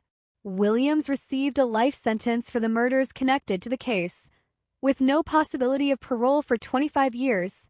The punishment reflected the seriousness of the crimes and the devastating impact on the victims and their families. The courtroom had reached its conclusion, but for many people affected by the case, there was no true ending. A sentence could not bring back what was lost. It could not erase memories. It could not undo the pain. Justice could provide accountability, but it could not restore the lives that had been changed forever. For the families of the victims, the legal outcome represented an important step, but the emotional journey continued. They had to move forward carrying memories of people they loved and questions they would never completely answer. The case also left a lasting impact on Canadian society. It became one of the most widely discussed examples of a respected public figure committing serious crimes. It changed the way many people thought about trust and appearances. It reminded people that a person's public image may only reveal one part of who they are. The fall of Russell Williams was dramatic because his public identity had been so powerful. The world did not see a criminal hiding in obvious ways. The world saw a successful officer. That was what made the revelation so disturbing. The courtroom did not only expose crimes, it exposed the collapse of an illusion. The illusion that success always reflects character. The illusion that respect always means trustworthiness. The illusion that people are always exactly who they appear to be. The justice process answered the legal questions. It established responsibility. It delivered a sentence. But the deeper questions remained. How did the behavior continue for so long? Were there signs that were missed? Could anything have prevented the tragedy? These questions would continue to be discussed long after the trial ended, because the story of Russell Williams was not only about one criminal case. It was about human behavior, about deception, about the hidden parts of people that are sometimes impossible to see. In the end, the courtroom stripped away the identity that Williams had spent decades creating. The commander disappeared. The respected officer disappeared. What remained was the truth. A man whose secret actions destroyed the lives of others and ended his own life as he knew it. The case became a permanent reminder that justice may come after the truth is revealed, but the consequences of crime continue long after the courtroom doors close. After the courtroom proceedings ended, after the evidence had been presented and the sentence had been delivered, the name Russell Williams remained deeply connected to one of the most disturbing criminal cases in modern Canadian history. The legal process had reached its conclusion. A verdict had been given. A punishment had been decided. But for many people, especially those whose lives were directly affected, the story did not simply end when the courtroom doors closed, because the aftermath of a crime is often where the deepest consequences appear. The victims and their families were left to continue living with what had happened. Communities were left to process the shock, and society was left with difficult questions about trust, deception, and how someone could hide such disturbing behavior behind a respected public identity. The case of Russell Williams became memorable not only because of the crimes themselves, but because of the contradiction at the center of the story. A man who appeared to represent discipline and responsibility became associated with actions that represented the complete opposite. For years, Williams had built a successful military career. He had achieved a level of recognition that many people spend their entire lives working toward. He was trusted. He was respected. He was placed in positions where others depended on him. That image made the truth even more difficult for people to accept. Many people who followed the case struggled with the same question. How could someone who seemed so controlled and professional hide such a dark reality? The answer was not simple. The case showed that human beings can sometimes maintain completely different versions of themselves. A public identity and a private reality. The public saw the officer, the person who followed rules, the person who carried responsibility. But hidden away from that image was another side that investigators eventually uncovered. This contrast became one of the most important lessons from the case. It reminded people that appearances can be powerful. A person's achievements, career, and reputation can influence how others see them. But those things do not always reveal everything. The victims remained at the center of the aftermath. While the public discussed the mysteries surrounding Williams, the people directly affected had to deal with the consequences. For them, this was never only a famous criminal case. It was something personal. It was about fear, loss, pain, and the struggle to rebuild a sense of normal life after something that should never have happened. Crime often leaves invisible wounds. A person may recover physically. A house may be repaired. Evidence may be collected and stored. A trial may end. But the emotional impact can continue for years. The victims were forced to confront the reality that someone had entered their lives without permission and changed them forever. The case also affected the military community. The revelation that a senior officer had committed serious crimes created a moment of reflection. The military depends heavily on trust. Members rely on each other in situations where mistakes can have serious consequences. Leadership is built on the belief that those in positions of authority will act with integrity. Williams' actions damaged that trust. They created a painful contradiction between the values associated with military service and the behavior of one individual. However, the case also demonstrated an important truth. An organization is not defined by the actions of one person alone. The investigation, prosecution, and response showed the importance of accountability. When wrongdoing is discovered, the responsibility is to confront it, investigate it, and ensure justice is served. Beyond the immediate impact, the case became part of a larger discussion about criminal behavior. Experts examined how someone could maintain such a successful public life while hiding serious offenses. They looked at issues involving personality, secrecy, control, and escalation. The case raised questions about warning signs. Were there behaviors that could have revealed the truth earlier? Were there moments when someone might have noticed something unusual? These questions are common after major crimes. People naturally search for explanations. They want to understand how something so serious could happen without being recognized. But reality is often more complicated. People do not always reveal their true selves. Some individuals are capable of creating convincing appearances. They can interact normally. They can succeed professionally. They can gain the trust of others. And at the same time, they can hide behavior that is completely different from the image they present. The story of Russell Williams became a reminder of that uncomfortable reality. The case also changed how many people viewed the concept of a criminal. Many people imagine criminals as obvious. They imagine someone who looks dangerous or behaves in a way that immediately creates suspicion. But Williams challenged that assumption. He was someone who appeared ordinary in many ways. Someone who had built relationships. Someone who had achieved success. Someone who seemed unlikely to become the center of a criminal investigation. That was part of what made the case so disturbing. The danger was hidden behind familiarity. Years after the trial, the name Russell Williams continued to be remembered, not because of his achievements, not because of his military career, but because of the damage caused by the crimes and the questions they left behind. His story became an example of how carefully constructed identities can collapse when the truth is finally revealed. It became a reminder that trust must be earned through actions, not only through appearances. And most importantly, it became a reminder that behind every criminal case are real people whose lives are changed forever. The victims' experiences remain the most important part of the story. Their fear, their suffering, their courage in moving forward.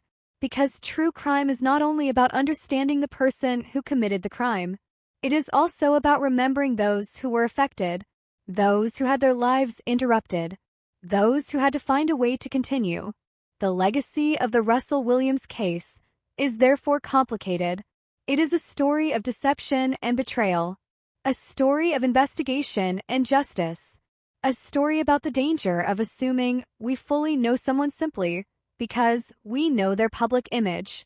But above all, it is a story about the importance of remembering the human costs behind every crime. Because when the headlines disappear and the attention moves elsewhere, the consequences remain with the people whose lives were changed. And that is the final lesson of the Russell Williams case. The truth may take time to emerge, but once it does, it changes everything. The case of Russell Williams left behind more than a criminal record. It left behind questions. Questions about human behavior. Questions about deception. Questions about how someone could create such a convincing image of success while hiding actions that were deeply disturbing. After the investigation ended and the courtroom delivered its judgment, many people continued trying to understand the person behind the crimes. Not to excuse what happened, not to reduce responsibility, but to understand how such a contradiction could exist. How could someone with a respected career, a position of authority, and a reputation for discipline secretly live a completely different life? The answer lies in the complicated nature of human behavior. People are not always as simple as the roles they play. A person can be intelligent and successful. A person can appear calm and professional. A person can interact normally with others. And yet, behind that public image, there can be hidden thoughts, desires, or behaviors that nobody around them sees. Russell Williams' case became a disturbing example of this contrast. His professional identity was built around control. The military environment rewarded organization, planning, and discipline. Those same qualities appeared in the way investigators later described his criminal behavior. The crimes did not appear to be random moments of chaos. They showed preparation. They showed patience. They showed an ability to separate actions from consequences. This separation is one of the most unsettling aspects of the case. Many people assume that someone who commits serious crimes must constantly appear unstable or dangerous. But some individuals can function normally in society while hiding deeply troubling behavior. They can maintain relationships. They can perform their jobs. They can appear dependable. This does not mean the hidden behavior is impossible to detect, but it does show how difficult it can be to recognize what exists beneath the surface. The case also raised questions about identity. For years, Williams had a carefully built identity. He was a military officer. He was a leader. He was someone associated with responsibility. But identity is not only the image that others see. It is also the choices a person makes when nobody is watching. The investigation revealed that the public version of Williams and the private version were dramatically different. The distance between those two identities became one of the most shocking parts of the case. Experts who studied the case often focused on the idea of compartmentalization. This is the ability some people have to separate different parts of their lives. A person may create mental divisions between their public behavior and their private actions. They may convince themselves that one part of their life does not affect the other, but the consequences eventually connect everything. The hidden behavior affects real people. It affects victims. It affects families. It affects communities. The case demonstrated that secrecy does not erase responsibility. A person can hide actions for a long time, but hidden actions still have consequences. Another important aspect of the case was the issue of escalation. The crimes did not appear to remain at one level. The behavior developed over time. This is a pattern often examined in criminal investigations. Some offenders begin with actions they believe they can control. They test boundaries.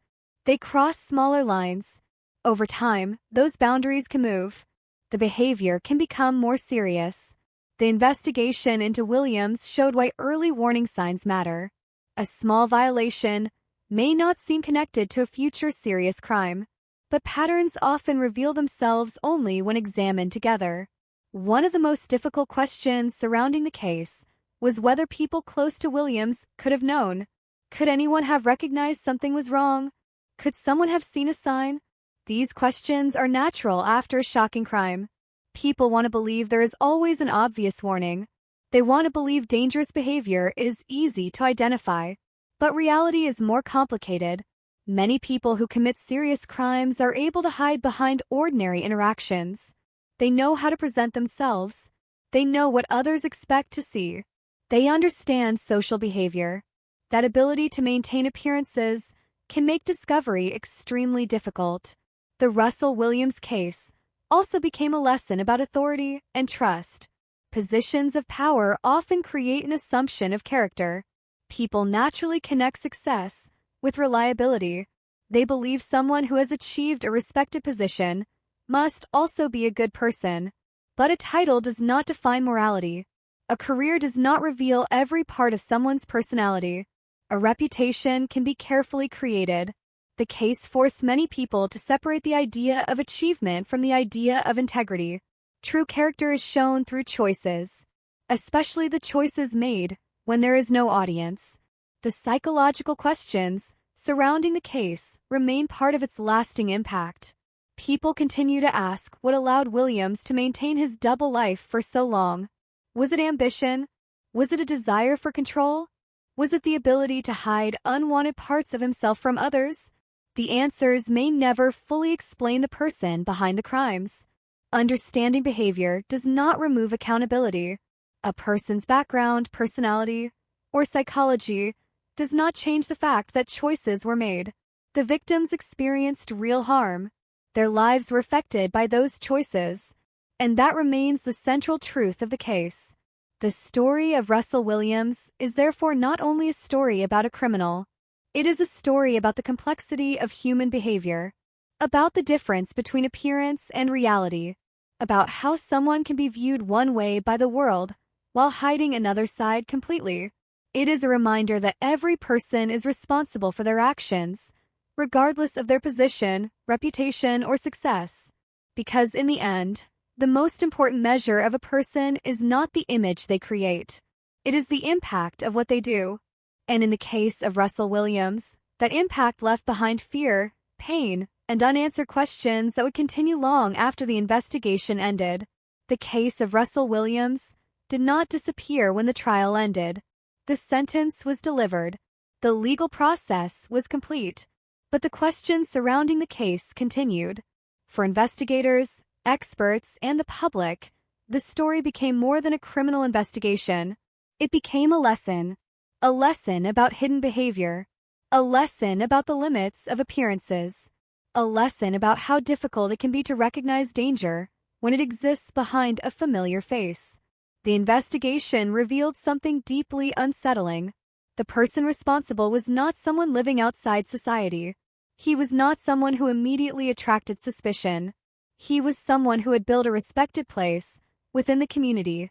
That reality forced many people to rethink how they viewed crime. Before the case, many people believed they could recognize a dangerous person. They believed certain behaviors, appearances, or backgrounds would reveal someone's true nature. But Russell Williams challenged that belief.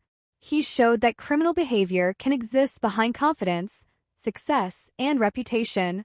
The investigation itself became a study in patience and attention to detail. At the beginning, investigators were not looking at a complete picture.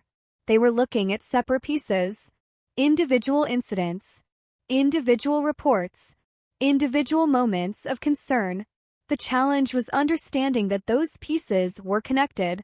This is one of the most important parts of criminal investigation. A case is rarely solved by one dramatic discovery. More often, it is solved through the careful collection of many small details.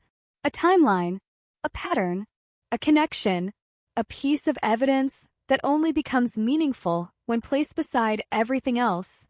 In the Williams investigation, those connections eventually revealed the truth. The crimes were not isolated. The behavior followed a pattern. The person responsible had been hiding behind a carefully maintained identity. The investigation also highlighted the importance of understanding offender behavior. Criminal cases are not only about evidence, they are also about understanding decisions. Why did someone choose a certain method? Why did someone continue? Why did someone believe they could avoid being discovered? These questions help investigators understand patterns and prevent future crimes. But understanding does not mean excusing. The responsibility remains with the person who made those choices. The case also created discussions about trust. Trust is a necessary part of society. People trust neighbors. They trust coworkers. They trust leaders. They trust people who appear responsible. Without trust, communities cannot function. But the Williams case showed that trust must always be connected to accountability. A person's position should not place them above questions. A person's achievements should not make them immune from investigation. The truth must always be based on evidence. This was especially significant because Williams held a position associated with authority. The military is built on values such as discipline, loyalty, and responsibility. When someone within that system commits serious crimes, the impact reaches beyond the individual. It affects the perception of the institution itself. However, the case also demonstrated that accountability is possible even when someone appears powerful. The investigation did not stop because of status. It did not stop because of reputation. The evidence became the deciding factor. Another major lesson from the case was the importance of listening to victims. In many criminal investigations, victims are the first people to recognize that something is wrong. Their experiences provide information that cannot be ignored. Behind every report, every piece of evidence, and every investigation file, there are real people. People who experienced fear. People who lost their sense of safety. People who had to live with the consequences of another person's actions. The case reminded society that victims should never become secondary to the story. Too often, attention focuses on the offender. People become fascinated by the person who committed the crime. They ask about their background, their personality, their motives. But the center of every case should remain the people who were harmed. Their experiences are the reason justice matters. The investigation also raised questions about prevention. Could something have been done earlier? Could warning signs have been recognized? Could the escalation have been stopped? These questions do not have simple answers. Human behavior is complex. Not every unusual action becomes a serious crime. Not every warning sign is obvious. But the case showed why awareness matters.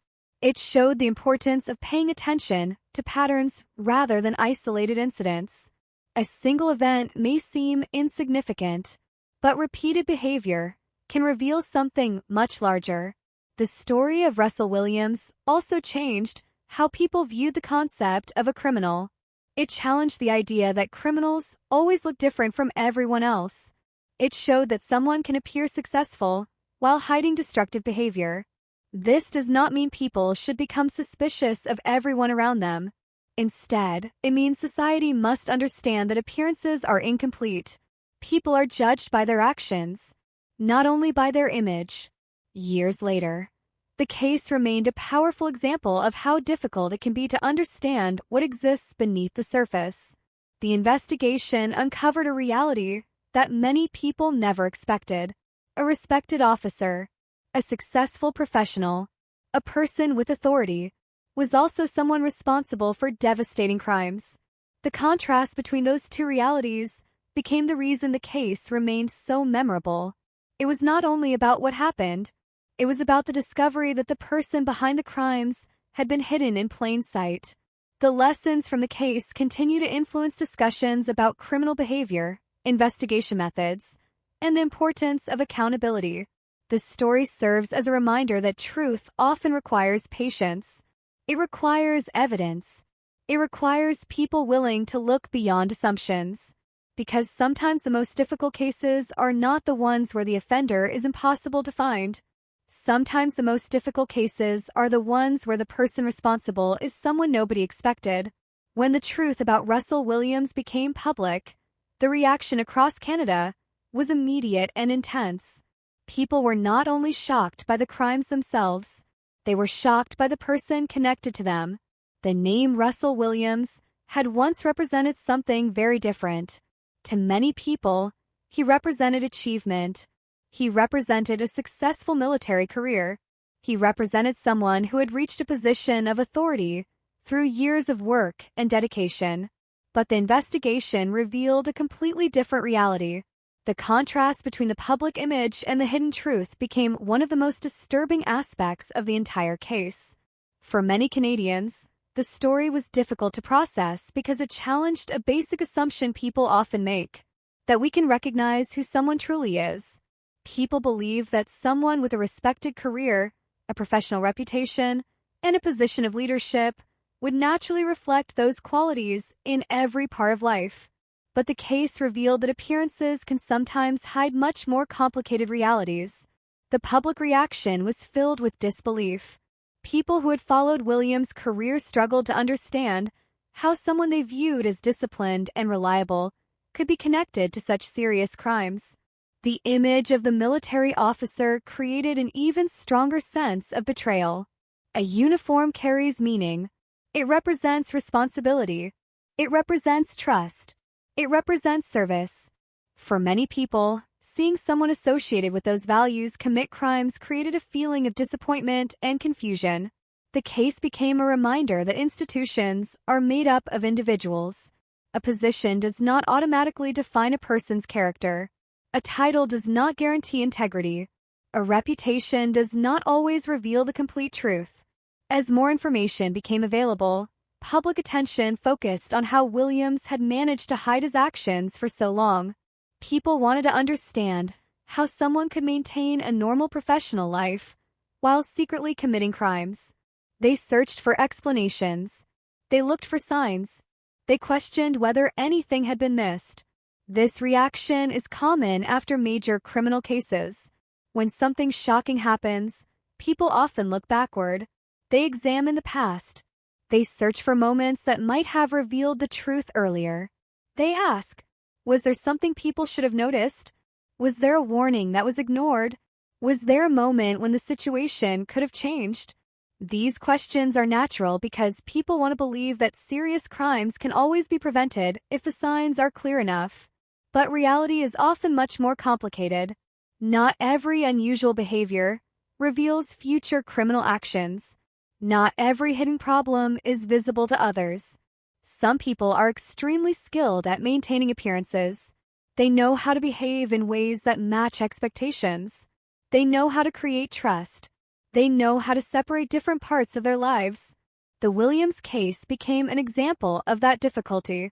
The public also began discussing the relationship between success and morality. For years, Williams had achieved things that many people admired. He had reached a respected rank. He had built a career. He had earned recognition. But those achievements did not erase the harm caused by his actions. The case showed that success and character are not the same thing. A person can accomplish great things professionally and still make deeply harmful choices. A person can be admired publicly while causing suffering privately.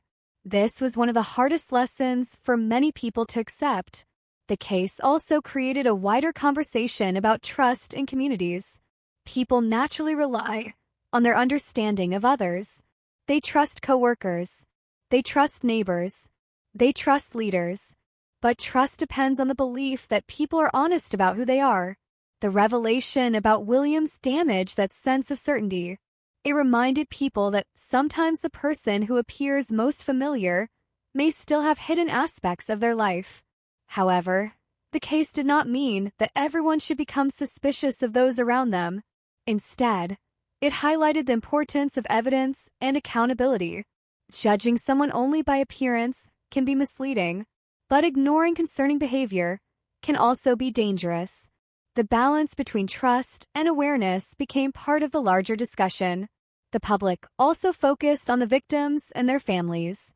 As the details of the crimes became known, many people recognized that behind the headlines were real individuals, people whose lives had been affected, people who experienced fear and loss, people who had to deal with consequences they never deserved. The attention surrounding Williams could sometimes overshadow the suffering of those harmed, but the most important part of the story remained the impact on the victims. Their experiences represented the true cost of the crimes. The investigation and trial may have centered on Williams, but the aftermath belonged to those whose lives were changed. The case also became a subject of discussion among experts studying criminal behavior. They examined the idea of a person living with two identities, the public identity and the hidden identity. They looked at how some offenders are able to appear ordinary while concealing serious behavior. The case became another example of why understanding criminal behavior requires looking beyond stereotypes. Danger does not always appear obvious. A person does not always fit the image people expect. Sometimes the most surprising cases are the ones where the offender was someone people trusted. Years later, the public memory of Russell Williams remained connected to that sense of contradiction. The officer, the commander, the criminal, all of those descriptions referred to the same person, and that was what made the case so difficult to understand. It was not only a story about crime, it was a story about deception, about hidden choices, about the difference between what people see and what exists beneath the surface. The case left Canada with many questions. Questions about trust, questions about prevention, questions about how well we truly know the people around us. But perhaps the strongest lesson was this: a person's image can be carefully created, but the truth is ultimately revealed through actions. And in the end, it was not the uniform, the career, or the reputation that defined Russell Williams. It was the choices he made, and the consequences those choices left behind. Years after the investigation, the trial, and the sentencing, the case of Russell Williams continued to remain in public memory. Some criminal cases disappear from attention once the legal process ends. The headlines fade. The public moves on. The details become part of history. But some cases remain because they raise questions that are much bigger than the crimes themselves. The Russell Williams case became one of those cases. It was not only about what happened, it was about how it happened. It was about the person involved. It was about the difference between appearance and reality. It was about how someone could build a respected life while hiding actions that caused unimaginable harm.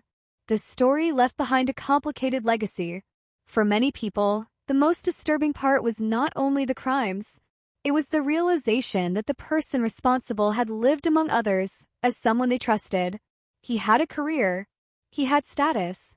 He had a reputation. He had a place in society. And yet, behind that public image, investigators uncovered a completely different reality. That contradiction became the central lesson of the case. People often want the world to be simple. They want good people to look good. They want dangerous people to look dangerous. They want warning signs to be obvious. But reality is rarely that clear. Human beings are complicated. Some people are capable of presenting one version of themselves to the world while hiding another. The case of Russell Williams became a reminder that trust should not be based only on reputation. It should be based on behavior. Because a person's achievements can show what they have accomplished, they do not always show who they truly are. The aftermath of the case also highlighted the importance of remembering victims. In many famous criminal cases, public attention often focuses on the offender. People become interested in the investigation, the personality of the suspect, the details of the crime, the courtroom. But behind every case are people whose lives have been changed forever. The victims and their families experience consequences that continued long after the media attention disappeared.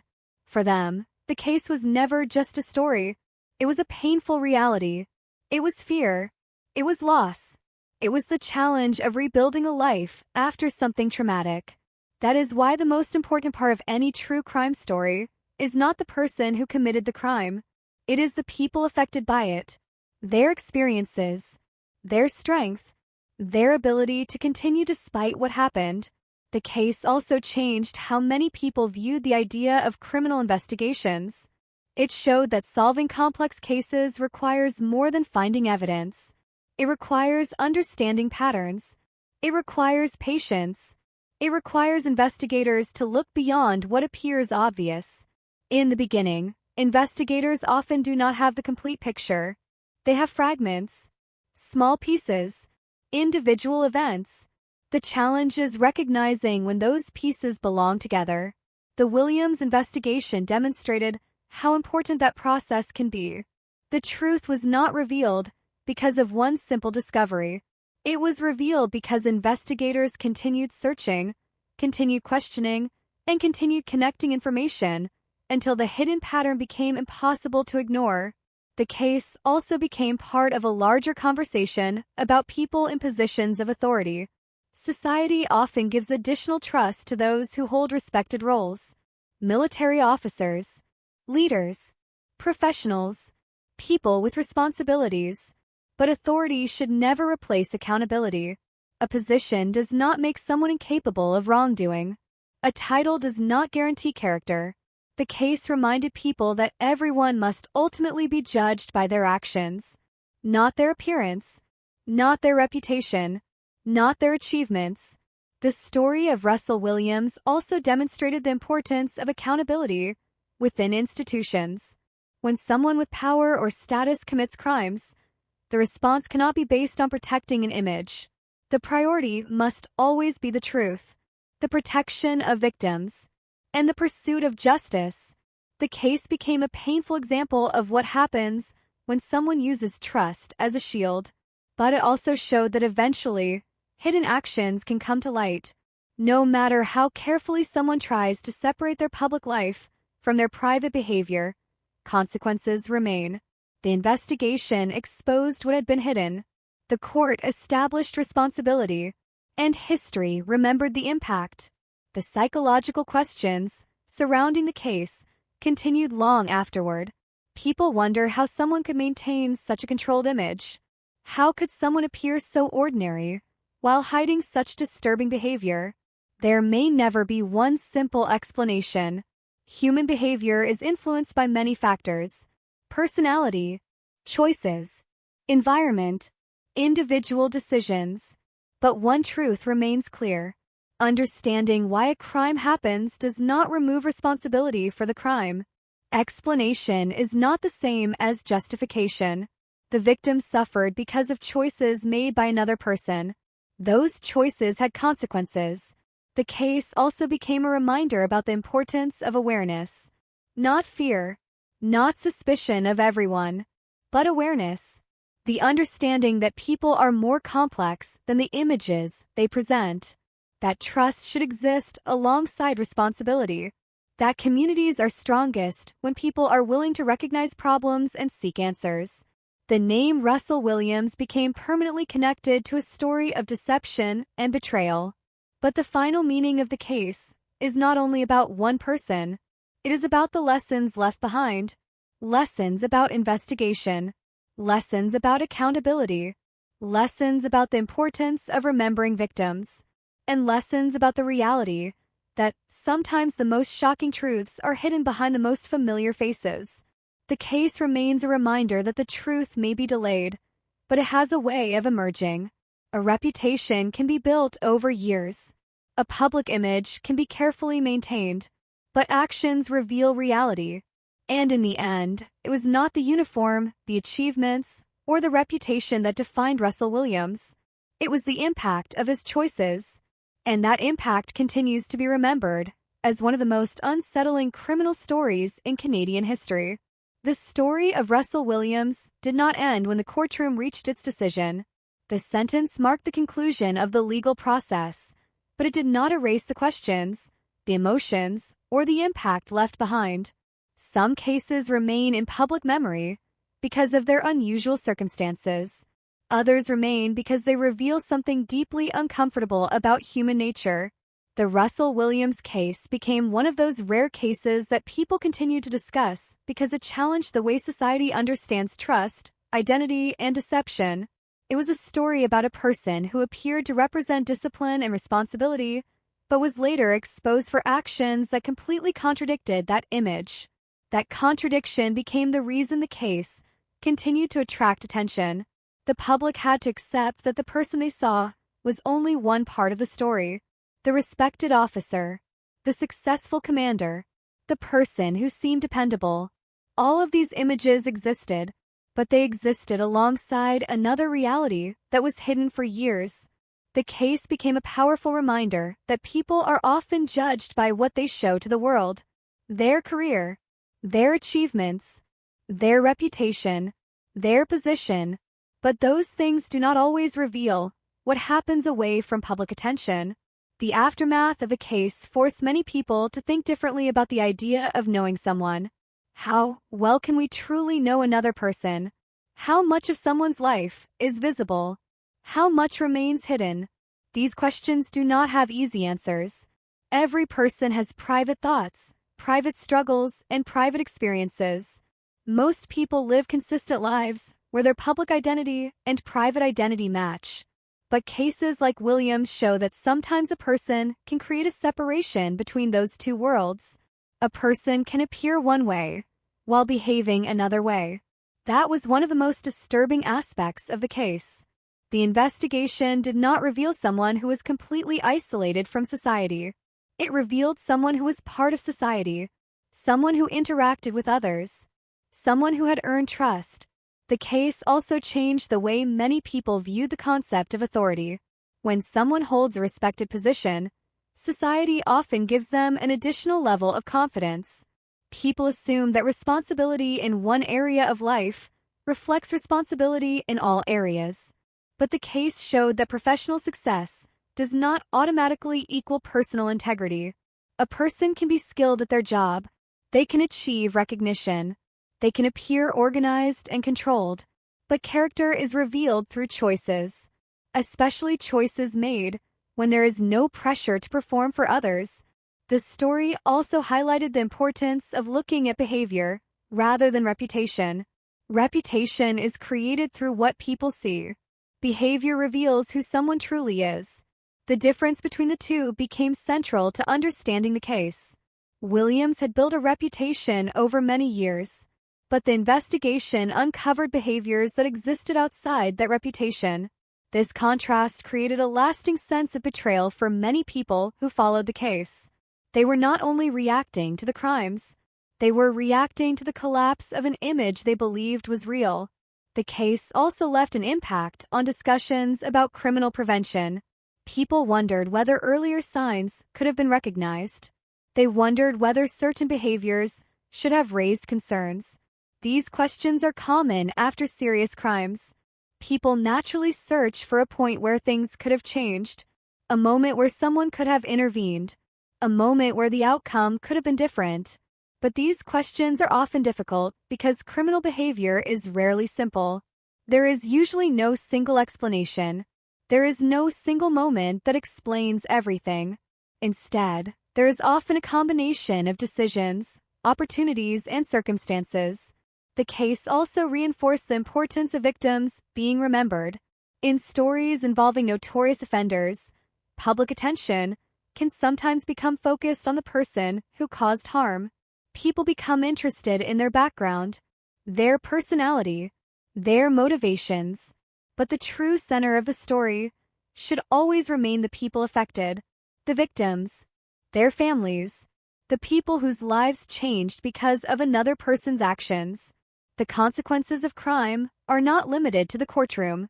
A sentence may punish the offender, but it cannot restore what was lost. It cannot remove painful memories. It cannot return life to the way it was before. Justice is important because it provides accountability, but healing is a separate journey. For those affected, the aftermath continues long after the public moves on. The case also became an example of how investigations require persistence. At first, investigators rarely see the entire picture. They see pieces, small details, separate events. The challenge is understanding how those pieces connect. In complex cases, patience becomes one of the most important tools. The truth often appears slowly. It requires people willing to continue searching even when answers are unclear. The Williams investigation demonstrated that reality can exist beneath the surface for a long time, but hidden truths eventually become visible. The case also left behind a broader message about responsibility. No amount of success, status, or recognition can protect someone from the consequences of their choices.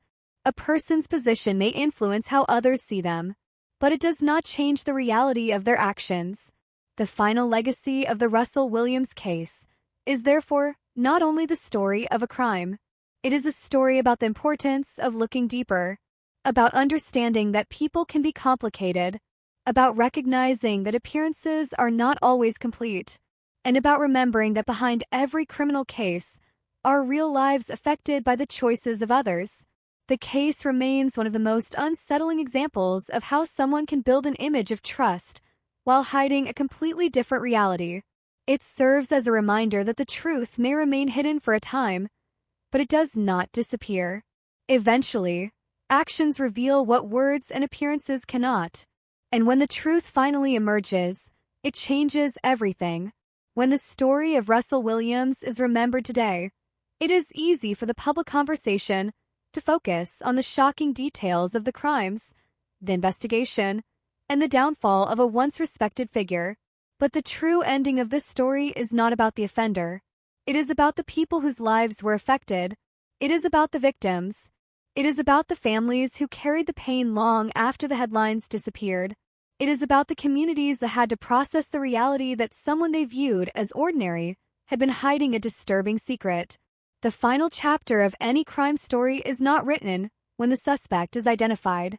It is not written when the courtroom closes. It is written in the years that follow. The years when people continue living with what happened. The years when memories remain. The years when families continue finding ways to move forward. The case of Russell Williams became one of those stories that stayed in public memory because it represented more than a criminal investigation. It represented a difficult question about human nature. How can someone appear to be one thing while secretly becoming something completely different? How can someone build a life based on trust while making choices that destroy that trust? These questions continue to surround the case because the contrast was so extreme. The public image was carefully built, the reality was carefully hidden, and the discovery of the truth changed everything. Before the crimes became known, Williams was viewed through the lens of his achievements. People saw his career, they saw his position, they saw the success he had created. But after the investigation, those achievements became impossible to separate from the actions that followed. The case demonstrated that reputation is fragile.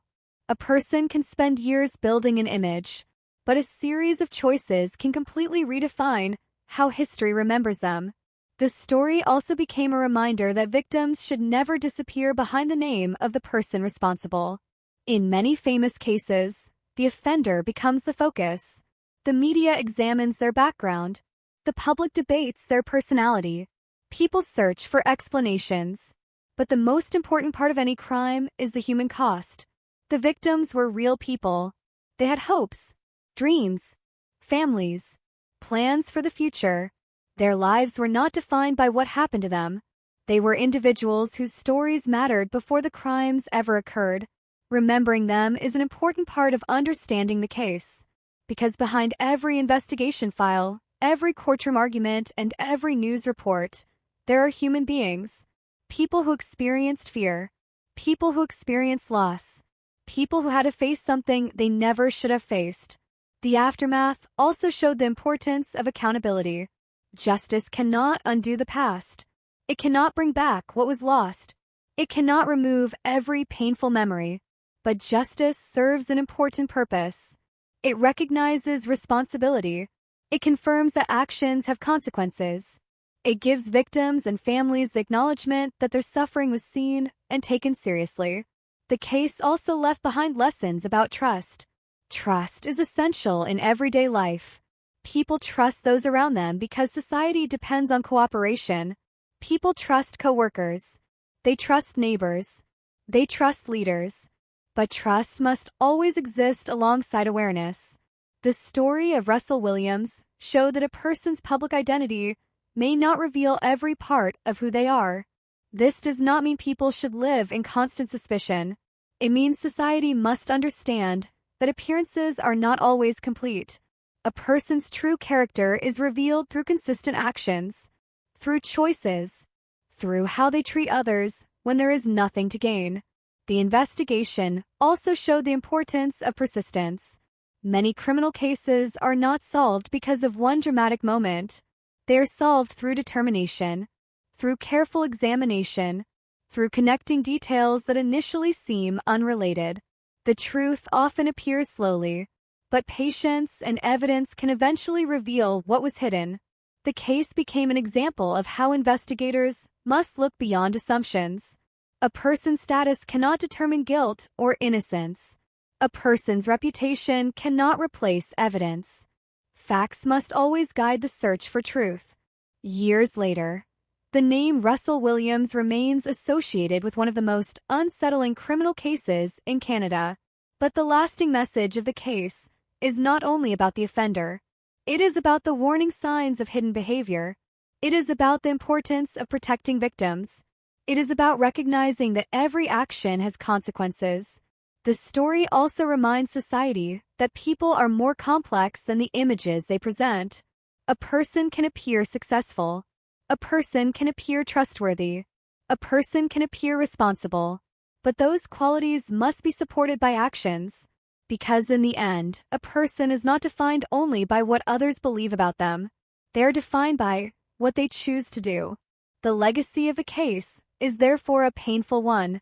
It is a story of deception, a story of betrayal, a story of investigation and justice. But above all, it is a story about the lasting impact of choices. The people affected by the crimes continue to represent the most important part of the story. Their experiences remind us that behind every headline are real lives. Behind every investigation are real emotions. Behind every case are people who deserve to be remembered. And that is the final lesson of the Russell Williams case. The truth can remain hidden for a while, but it cannot remain hidden forever. Images can be created. Reputations can be built. Secrets can be protected. But eventually, actions reveal reality. And when the truth finally comes to light, the most important thing left behind is not the story of the person who caused harm.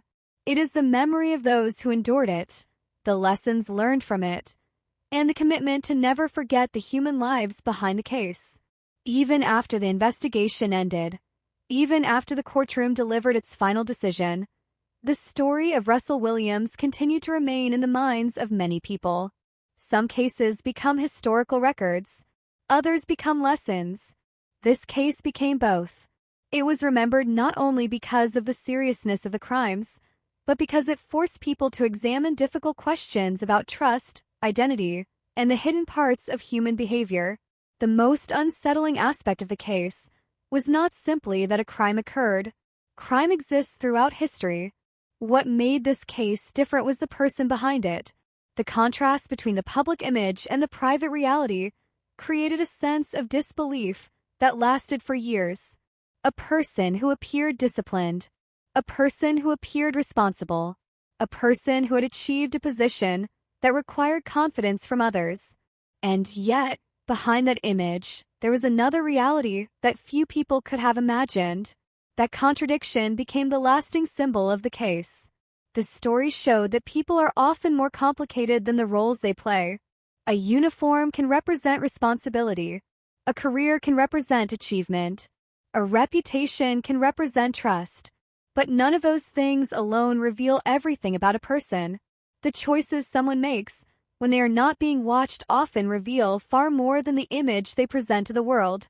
This was one of the most difficult lessons connected to the case. Many people want to believe that they can recognize danger. They want to believe that someone who is capable of serious harm will look different. They expect certain behaviors, certain personalities, certain warning signs. But reality is not always that simple. Some individuals can maintain ordinary lives while hiding deeply disturbing actions. They can communicate normally. They can succeed professionally. They can appear calm and controlled.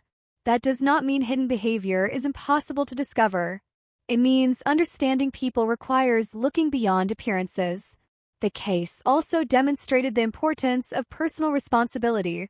Throughout history, people have searched for explanations behind criminal actions. They look at backgrounds. They look at experiences. They look at psychological factors. They try to understand what leads someone to make harmful choices. These questions are important. Understanding behavior can help society prevent future harm. But understanding is not the same as excusing. At the center of every crime is a decision, a choice made by an individual, a responsibility that cannot be transferred. The case of Russell Williams became a reminder that no amount of success, intelligence, or social status removes accountability. A person's position may influence how others view them, but it does not change the consequences of their actions. Another lasting part of the case was the discussion about missed opportunities. After major crimes are uncovered, people often look back. They search for moments that could have changed the outcome. They ask whether something should have been noticed earlier, whether a sign was ignored, whether a different action could have prevented tragedy. These questions come from a natural desire to find control in situations that feel impossible to understand. People want to believe there's always a clear answer, a clear warning, a clear moment where everything could have changed. But human behavior is complex. Not every unusual action reveals future danger. Not every secret is visible. Sometimes the truth only becomes clear after many pieces are connected. That is why investigations are so important. They transform uncertainty into understanding. They take scattered information and create a complete picture. The Williams case also highlighted the importance of protecting the dignity of victims. The person who commits a crime often receives the most attention. Their background becomes the subject of discussion. Their personality becomes analyzed. Their actions become examined in detail. But the victims are the reason justice exists. They're the people whose lives were changed. They are the people whose experiences should remain at the center of the story. A criminal case is not only about discovering what happened, it is about recognizing who was affected. It is about remembering the human consequences behind the evidence. The case also left a lasting message about institutions and trust. Organizations often depend on the belief that people in important positions will act responsibly. When someone with authority commits serious wrongdoing, it creates a painful sense of betrayal, but it also demonstrates the importance of accountability. Institutions must be willing to confront uncomfortable truths. Protecting an image should never become more important than protecting people. The truth must always come first. Years later, the name Russell Williams continues to represent a warning about the limits of appearances. It reminds people that knowing someone's public identity does not always mean knowing their private reality. A person can have achievements, a person can receive respect, a person can appear successful, but character is revealed through behavior, through consistency, through choices. The case remains memorable because it forced society to confront an uncomfortable reality. Sometimes the people we least expect can become the source of the greatest shock, not because they are impossible to understand, but because they are human beings capable of creating complicated versions of themselves. The final meaning of the case is not found only in the crimes. It is found in the lessons left behind, lessons about investigation, lessons about responsibility, lessons about remembering victims, lessons about looking deeper than appearances. The story of Russell Williams became more than a criminal case. It became a reflection on how people understand one another, how trust is created, how trust can be broken, and how truth, no matter how carefully hidden, eventually has a way of emerging. The world remembers the case because it was shocking, but it should also remember it because of what it teaches: that every person affected by crime matters, that every victim deserves to be remembered, that every action carries consequences, and that behind every public image, there is a human story that can only truly be understood through the choices a person makes.